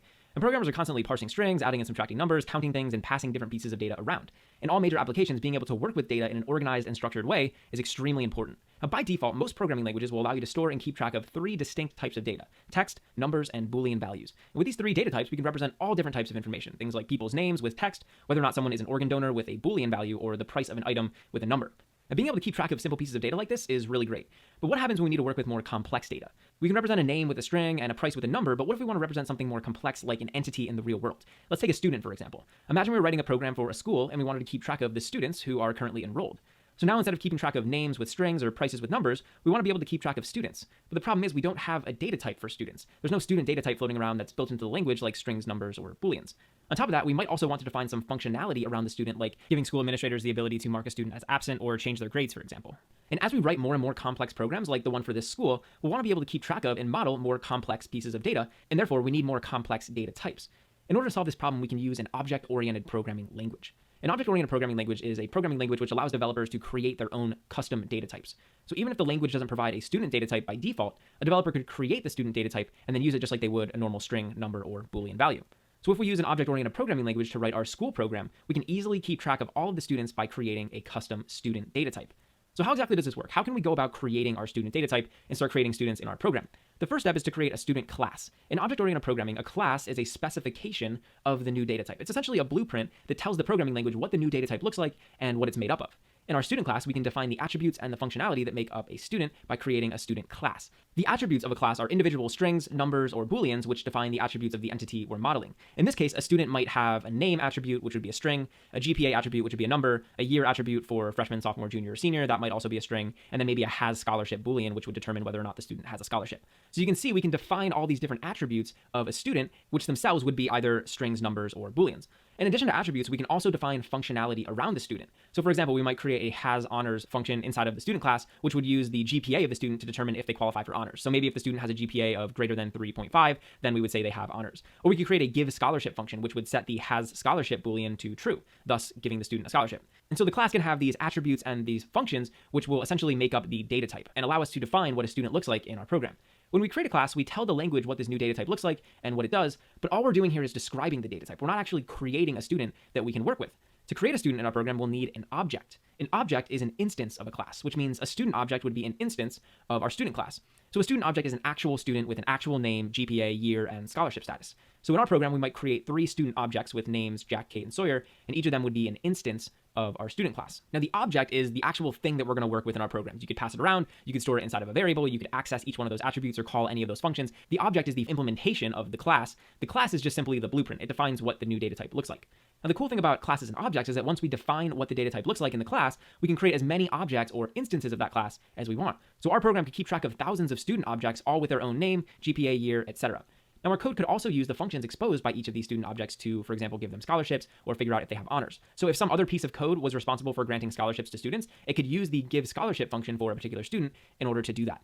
So object-oriented programming is really great because it allows us to model real-world entities like students in our programs. So we can create a student class and then create instances of that student class, student objects, and use them. And you could do the same thing with other entities in the real world. It doesn't just have to be students. You can model a light bulb, you can model a microphone, you can model an animal or a day of the week. You can model anything that you can think of. And object-oriented programming is great because it allows you to be flexible enough to model just about anything in the real world. So that's a little bit about object-oriented programming. It's an extremely popular way to write programs, and most of It's pretty much the same way as other languages. But I don't think he talked about if you have to specify a type for a class, unlike other languages. I assume you can, following the logic of C++ so far. That each class is gonna have a type depending on what's their goal, but I'm not sure how that works. Creating classy with C++. So far, we've used several data types, including int, double, standard string, and bool. When we work with int or standard string, we can create variables with certain properties and methods specific to those types. For example, int age equals 33, age plus plus is now 34. But what happens when you want to create a type for something else? You can make your own. Bjorn Strostrup, the guy that developed C++, because he wanted to add a feature known as classes to the C language. A C++, class is a user-defined type. The class serves a blueprint for objects which are instances of class. A class, just like age, is an instance of int. An object gets characters and behavior from its class. If you're already experienced in programming other language, there are resources tailored to people coming from other languages, maybe not Code Academy. Really? Can you tell me?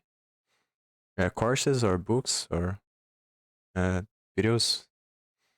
What are you talking about?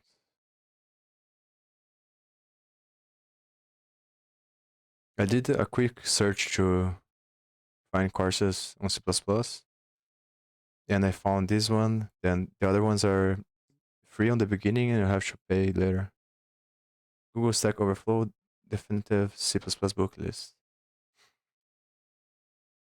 But do you know about the course? Because I want to do stuff on string. Because the way I divide my time is usually I try to spend at least 2 hours. I'm trying to spend at least 2 hours as frequently as possible on string doing something. Then off stream I work on my own projects, doing other stuff. So I decided to learn C++ on string, and because of that, then I decided to do this course because it's free and it's something that is easy to do on string, which I think are good. Uh, Courses are very good to do on stream. At least I liked it on the free code camp stuff. I don't know about courses. I learned C++ as first language. And how did you start? Books.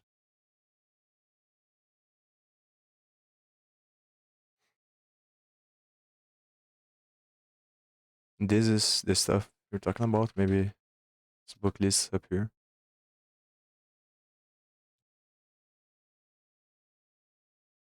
Yeah, books are very good as well, especially when you want to get more in depth in a topic, because it stays more in your head. But I'm reading a book about artificial intelligence now, also, and I have another book after this one. It's Keras TensorFlow. You probably have heard of it.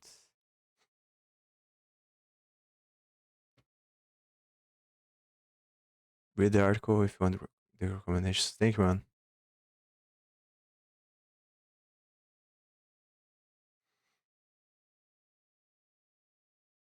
Definitely source book list.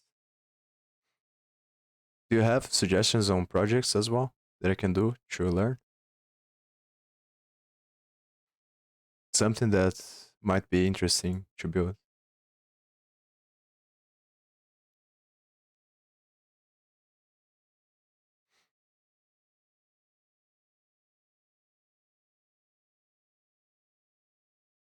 Because I think trying to build the AI first might be too difficult. And if it is, then I'm gonna try to build something else.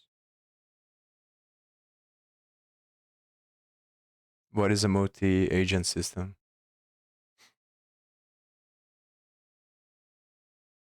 So the books are in the answer here.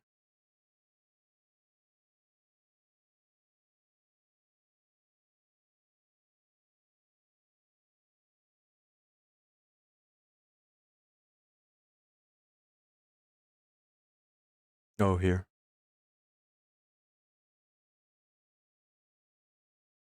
So I assume these ones are best.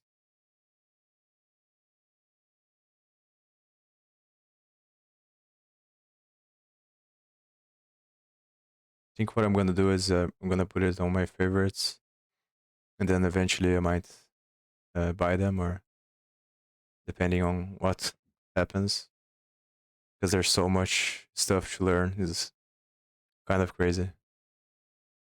Multi-agent system is a computerized system composed of multiple interacting intelligent agents. Multi-agent systems can solve problems that are difficult or impossible for an individual agent or a monolithic system to solve. That sounds very interesting. It also sounds very hard. Do you think building my own AI library is harder or easier than multi-agent system? If you had to pick one to do first, which one do you think is gonna be a best learning step?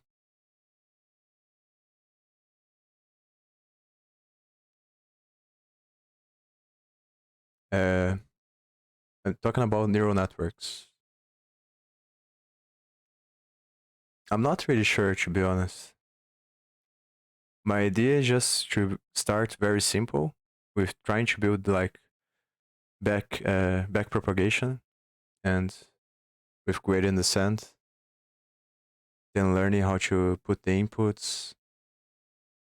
The simplest one first, because I think the other ones are too hard. I don't understand them very well yet. Convolutional is harder, from what I think at least. And then recurring networks I thought were really hard as well. And then that one that for the deepfakes is also really confusing. The terminology they use about the latent vector space to recreate the image, I thought that was very confusing. So I'm gonna have to study a lot more. Yeah, it's probably not hard, but it's very confusing. I was trying to build one with Python way before, and it's really confusing about the matrix operations because I don't really have a lot of practice. So getting the dimensions right on the forward propagation and back propagation, I thought that was really hard. And also figuring out how to put the inputs, I also thought that was really hard. Because I didn't know exactly how to classify what my inputs would be and my outputs would be. So I wasn't sure if I was approaching with the correct network or maybe it's just lack of experience.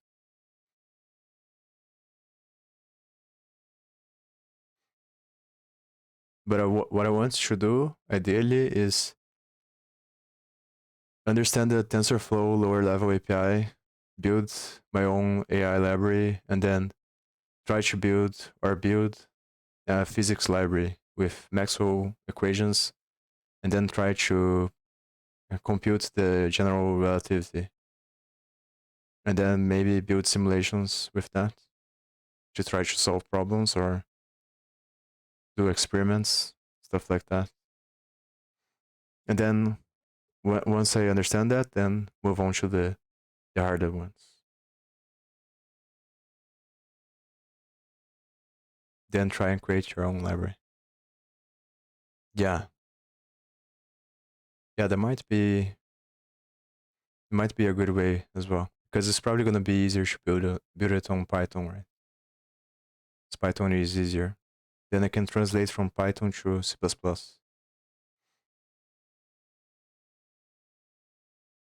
But I think, to be honest, I think I've been kind of subconsciously delaying this because it is a lot harder. So at least I feel like I need more time and preparation to really understand the concepts well because I understand them. I understand them on a surface level. I understand the theory and the concepts, but when it comes to the practice of it and what that really means, then it gets really hard. I think still.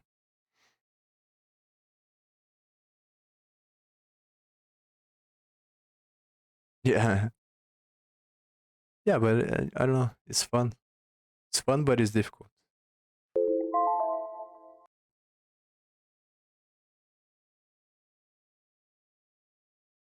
I'm just uncertain about which goal to pick first. Because ideally, I think it's better to start with easier stuff first, right? So I don't get very discouraged when I'm trying to do the hard stuff. Initially, before I even started learning C++, I wanted to understand how the TensorFlow works, how to build tensors, either with NumPy or TensorFlow. And then I got the idea to start learning C++ because I thought it would be a good goal to have as a separate goal, so I can increase my understanding of how computers work. At the same time, learn a language that is more efficient and closer to machine learning than all the other languages, because that is like a synergistic goal with all the other goals I have.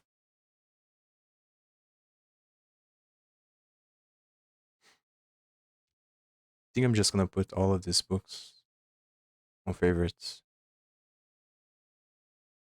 Rust is a backend language like Python. Uh, isn't that the statistical language that I think a lot of people talk about? I'm not sure if it's Rust or R or something like that. System language like C++. And why would you learn Rust over C++? Yeah, so that's a different thing.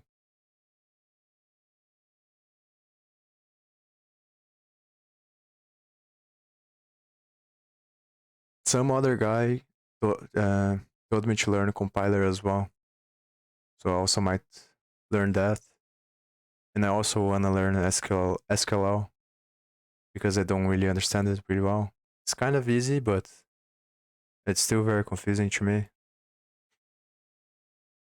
I was doing the Kaggle courses on SQL, so I might do that as well.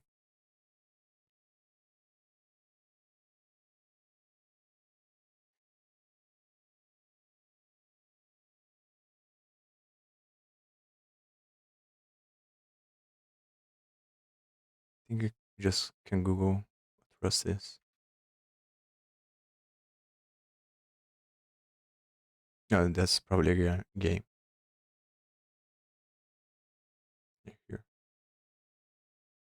Novel idea ownership lifetimes that prevent common issues in C++. That's it. That is, it eliminates a whole class of bugs. And is in the same level as C++ when it comes to abstraction. How abstracted away it is from assembly and machine learning. And which one has more libraries built on top of? Because if I'm not mistaken, Python is built on top of C++.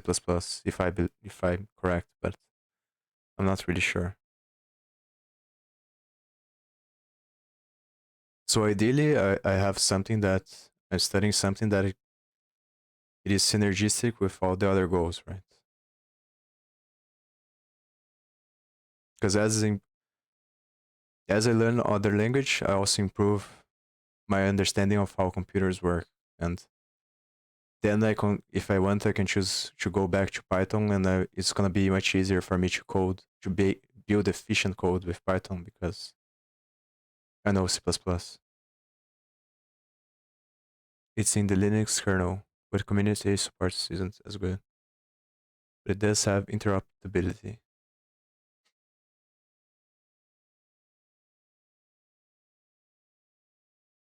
Yeah, gotta be honest, I don't think I'm gonna learn it. I think I'm gonna stick to C++ because I've already started.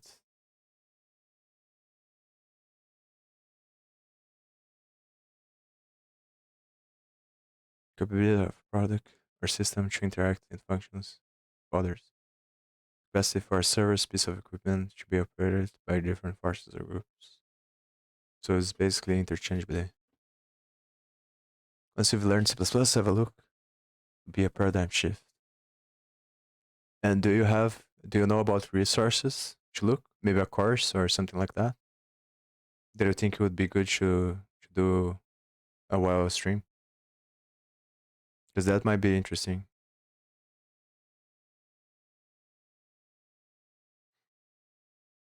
If you don't, obviously it's fine as well. Just curious if you know, then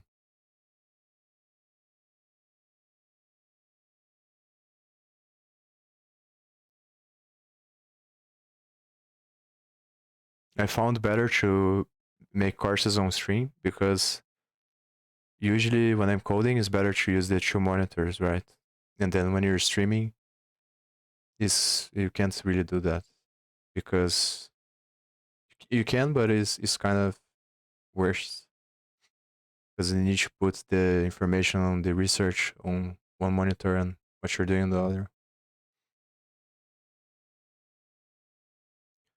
It's very good. It was but not a course as such.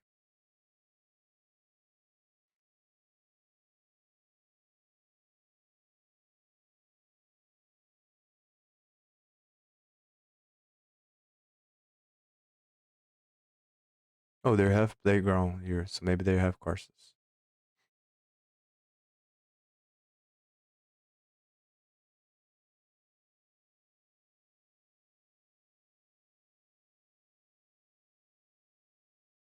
Whip up a CLI to quickly Rust robust ecosystem. This helps you maintain your app with competence and distribute it with ease. Another question is, can you use TensorFlow with Rust?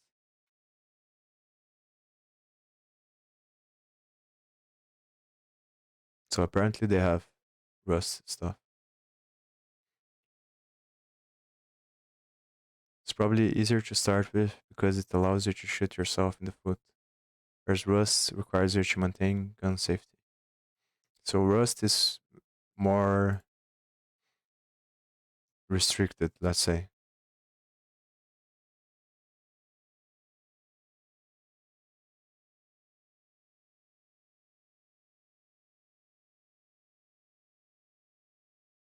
I also don't understand why they make so many languages. Like, I get that some languages might, they were probably designed with the intention to facilitate some tasks, but I don't know, it makes everything harder to connect with everything else. That's the thing that I have most trouble understanding is how to connect different languages. And what exactly is the difference? Because underneath all languages is pretty much the same logic always. You have if statements, loops, and objects, and then classes. And everything else is just changing syntax, it seems, with small changes on other things, like data types and stuff like that. Checks and balances, different languages to solve different problems. You learn the paradigm, not the syntax. Exactly. Do you know about any ways to understand or videos about language interaction? Like if I build a front end on one language and I want to use a script of another language, how do exactly do you do that? I think it is parsing the way they say it, because in JSON, when you're communicating with APIs, you parse HTML into JSON or the other YML, something like that, files, and then you parse it again. So I think that's the name, but I had a lot of trouble trying to figure out how to run Python with JavaScript and Node.js and do different stuff. Like if I wanna, for example, save a data frame, I have a Node.js script and I wanna save a data frame into it. So I need to run Python. But then how does the logic work and how does the scope and variables? It gets very tricky.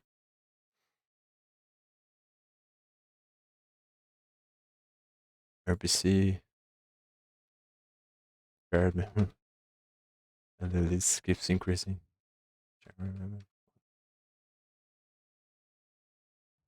It's good though.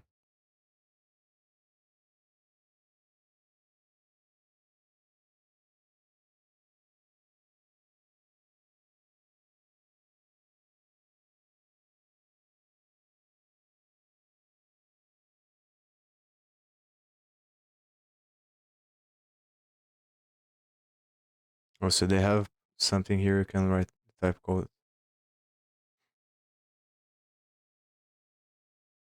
I think I can watch videos about it and see what people say. Which one is best for what? I guess on YouTube.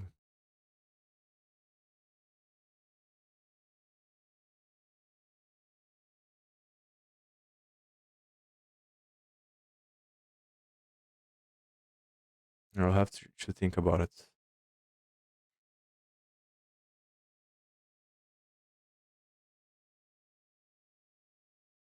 Problem with data frames example is no doubt you can write it tropical and hydrated in JS, but will be slow. Yeah, but that's the thing, right? How do you go about studying this kind of stuff? So far, it is the hardest thing for me to look online. And like I'm sure eventually I'll be able to do it, and there are some videos about it, but it's by far the hardest thing to search for. Maybe it's because a lot of it's not very used when most people program everything in the same language.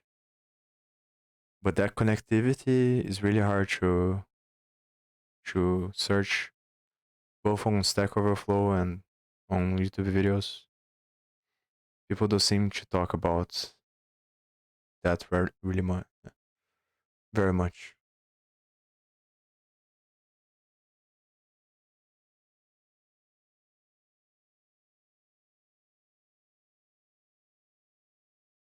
I also wonder if I can make everything on C++ or a lower level language than I would do in anything else, because I wonder if it works like a game tree that the lower level languages, because they are more simpler, let's say, there's not built on top of them, you can build more general stuff. And then as the higher the level the language goes, the more specified it becomes. I wonder if it's like that, where I can build front end with C++ and backend, or if it's not really like that. Said before, different languages solves different problems. Python JS isn't that common unless it's sending it off via, say, an API. Yeah, exactly. That was the issue I was having. If you want to call JS from Python, usually get speed, G, C, C++, Rust. I was trying to make a call from an API, and then I was trying to do it with Python, but I figured that with Node.js was easier. Then I built on Node.js, but then I had to do some stuff with Python, and then that's when I got into this problem.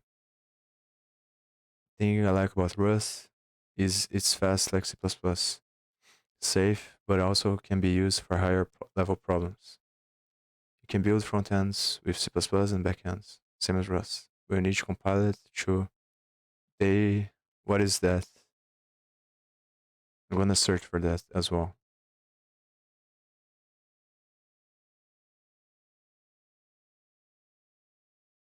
So I think that's the best approach probably then, because it's even though it's harder to learn, the language is more general. So you can just do everything with one language and become really good at it. And at the same time, have more speed and flexibility.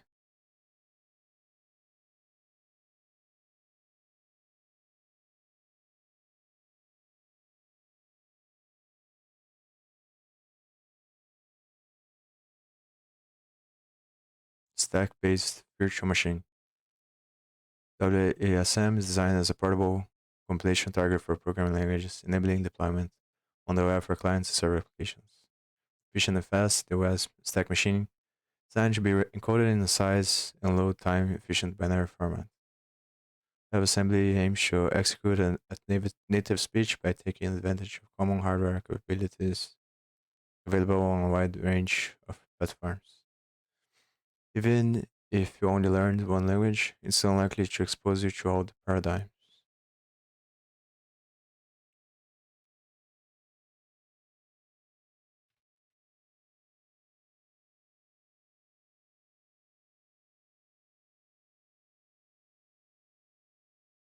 Difference between shared memory model and message passing model in IPC, shared memory model. This IPC model, IPC is inter-process communication.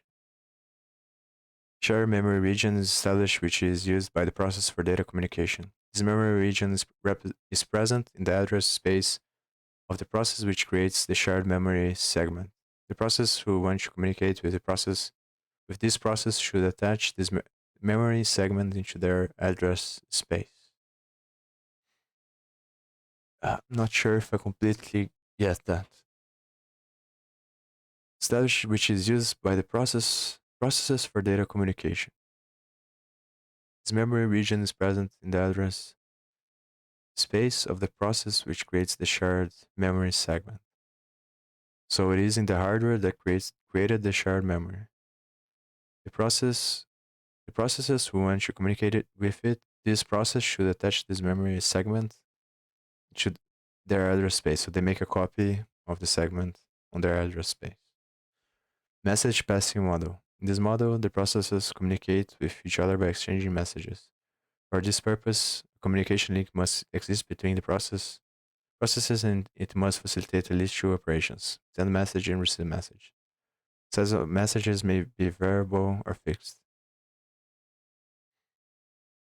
But what does this relate to? The stuff we were talking about. Difference between shared memory model and message passing model in IPC. Data frames Python JS. So Python is JS is message passing model and Python is shared memory model. Or am I misunderstanding? Because it makes more sense to me that JS is back and forth and Python, because it's used for transfer, right? Not sure. I don't understand memory really well, to be honest. Neither communication between devices. Call JS from Python or vice versa. Oh, okay. Got it. So you could call JS from Python or vice versa. In the same device.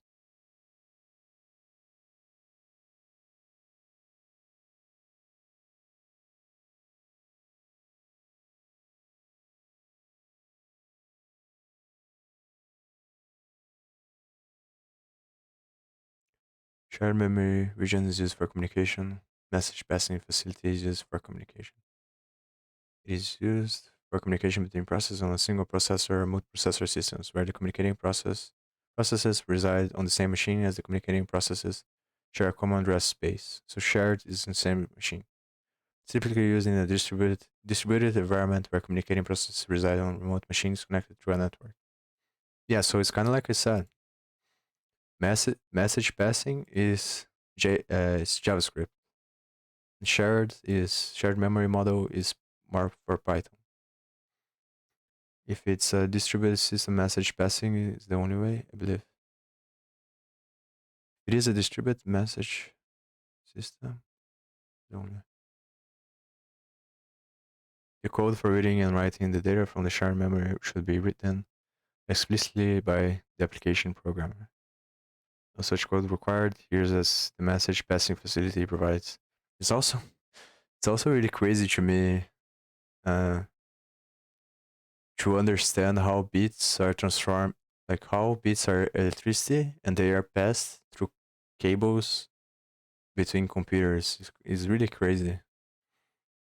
And then the reason why you have to transform or pass from one language to the other is because of the format of the logic is, at least as I understand it, gets simplified.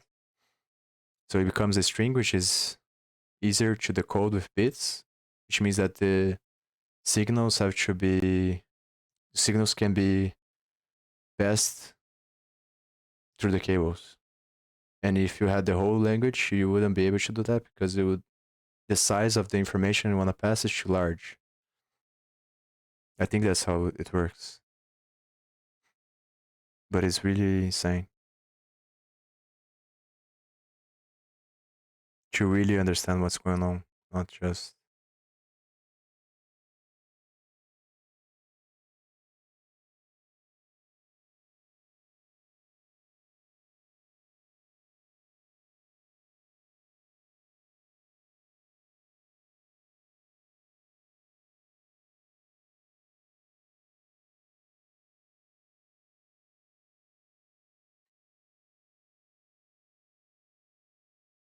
yeah. I think I've stayed here for too long already. It's way past 2 hours that I have designed. I have separated for that for finishing. So yeah, that's set the data link or physical layer. You get closer to the properties of the medium. What do you mean by closer to the properties of the medium?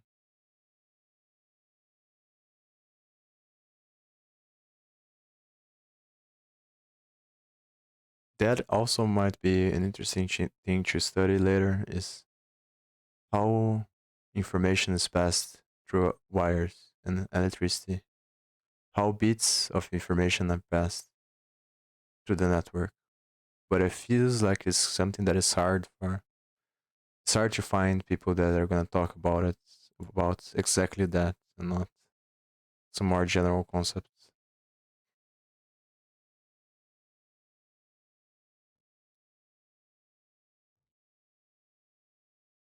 I don't know how to type that.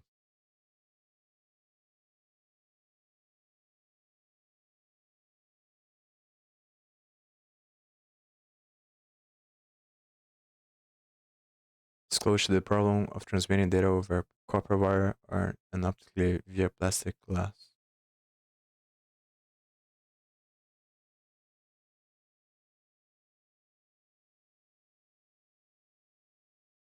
Not sure if I fully understand what you mean there.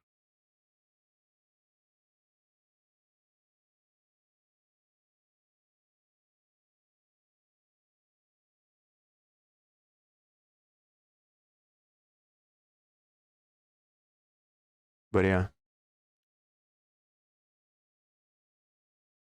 there's a lot of things to study.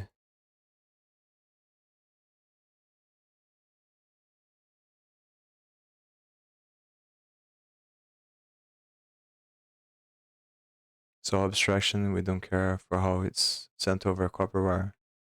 The problem for the layers below, the physical layers in the OSI model. Yeah, but the reason why I understand this is to understand how it's connected to concepts and to the brain. Because as I was talking the other day, I think since everything is a loop, right? The beginning is the end. So you have the electricity from computers becoming information through the logic gates of electricity and transistors. And then this goes the loop. I think the loop closes on artificial intelligence, where you have a completely different system, but is very similar. In a way, is going back towards the beginning, but in a completely different way, right?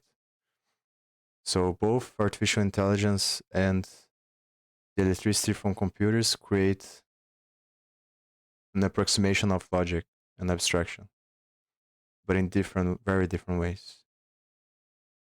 The universe collapsing in on itself. Yes. And that's infinity, which is the present moment, right? And everything works like that. So I think understanding how the information becomes abstraction can give me more insight on how neural networks work. Because it's all like a Tower of Babel of higher order abstractions. So I think that the configuration of the electromagnetic field that gives rise to information is very closely related to the way that neural networks learn about new data because they're trying to find a function that defines a space based on information that is received. Yes, one thing at a time, right?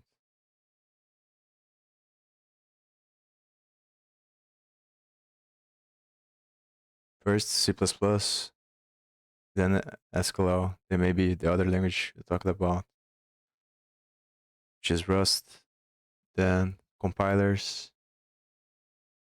And meanwhile, I'm also gonna stir the artificial intelligence offstream and Python, of course. Yeah, I know. That's why I stopped in the middle of the beginning course. Because it's like, oh, I don't see the point in doing this. I don't know. But I think it's necessary to learn because uh, dealing with APIs and servers is probably gonna be useful if I have to do something like that. I don't think I can store everything on Pandas data frame. Query data. Yeah. I'm much more interested in the physics and the more abstract concepts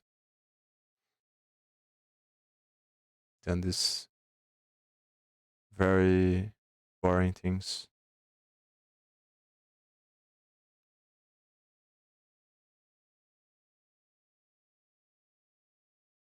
Data frame is probably more efficient than storing in the database. But can you store it in a server? If you want to run something 24/7. You know what I mean? Eventually, oh yeah, I forgot about that. Also have to learn blockchain, solidity, and all of this stuff.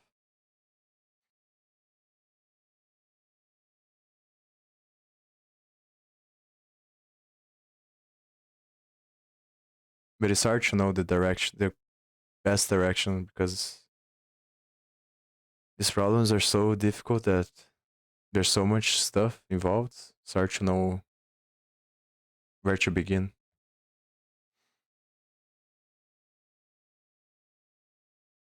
And if I don't have users, then I can probably do it with a data frame, right?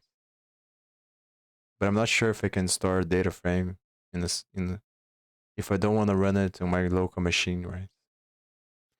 Like if I want to run something 24/7, this probably has to be on the server. Or maybe I can do the cloud thing where you hire Amazon or something like that. And then you build the script there. That might be a solution as well. If that works, I'm not sure.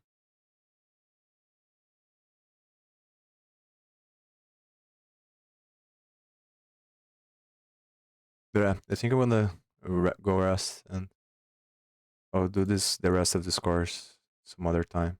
There's still a bunch left, I think. Could do up to you when forging for Dart should begin. Exactly right. Do start small and then you figure out as you go. Otherwise, you don't do anything. But if you have ideas, then let me know about good stuff. You already gave me a bunch of stuff to think about, so thank you. I'm definitely gonna search these topics, all of this, after I finish the course.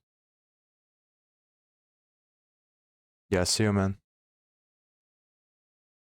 So I'm gonna be back another time and continue the course, and then study this stuff after I finish the course, before I start the SQL stuff. So see you.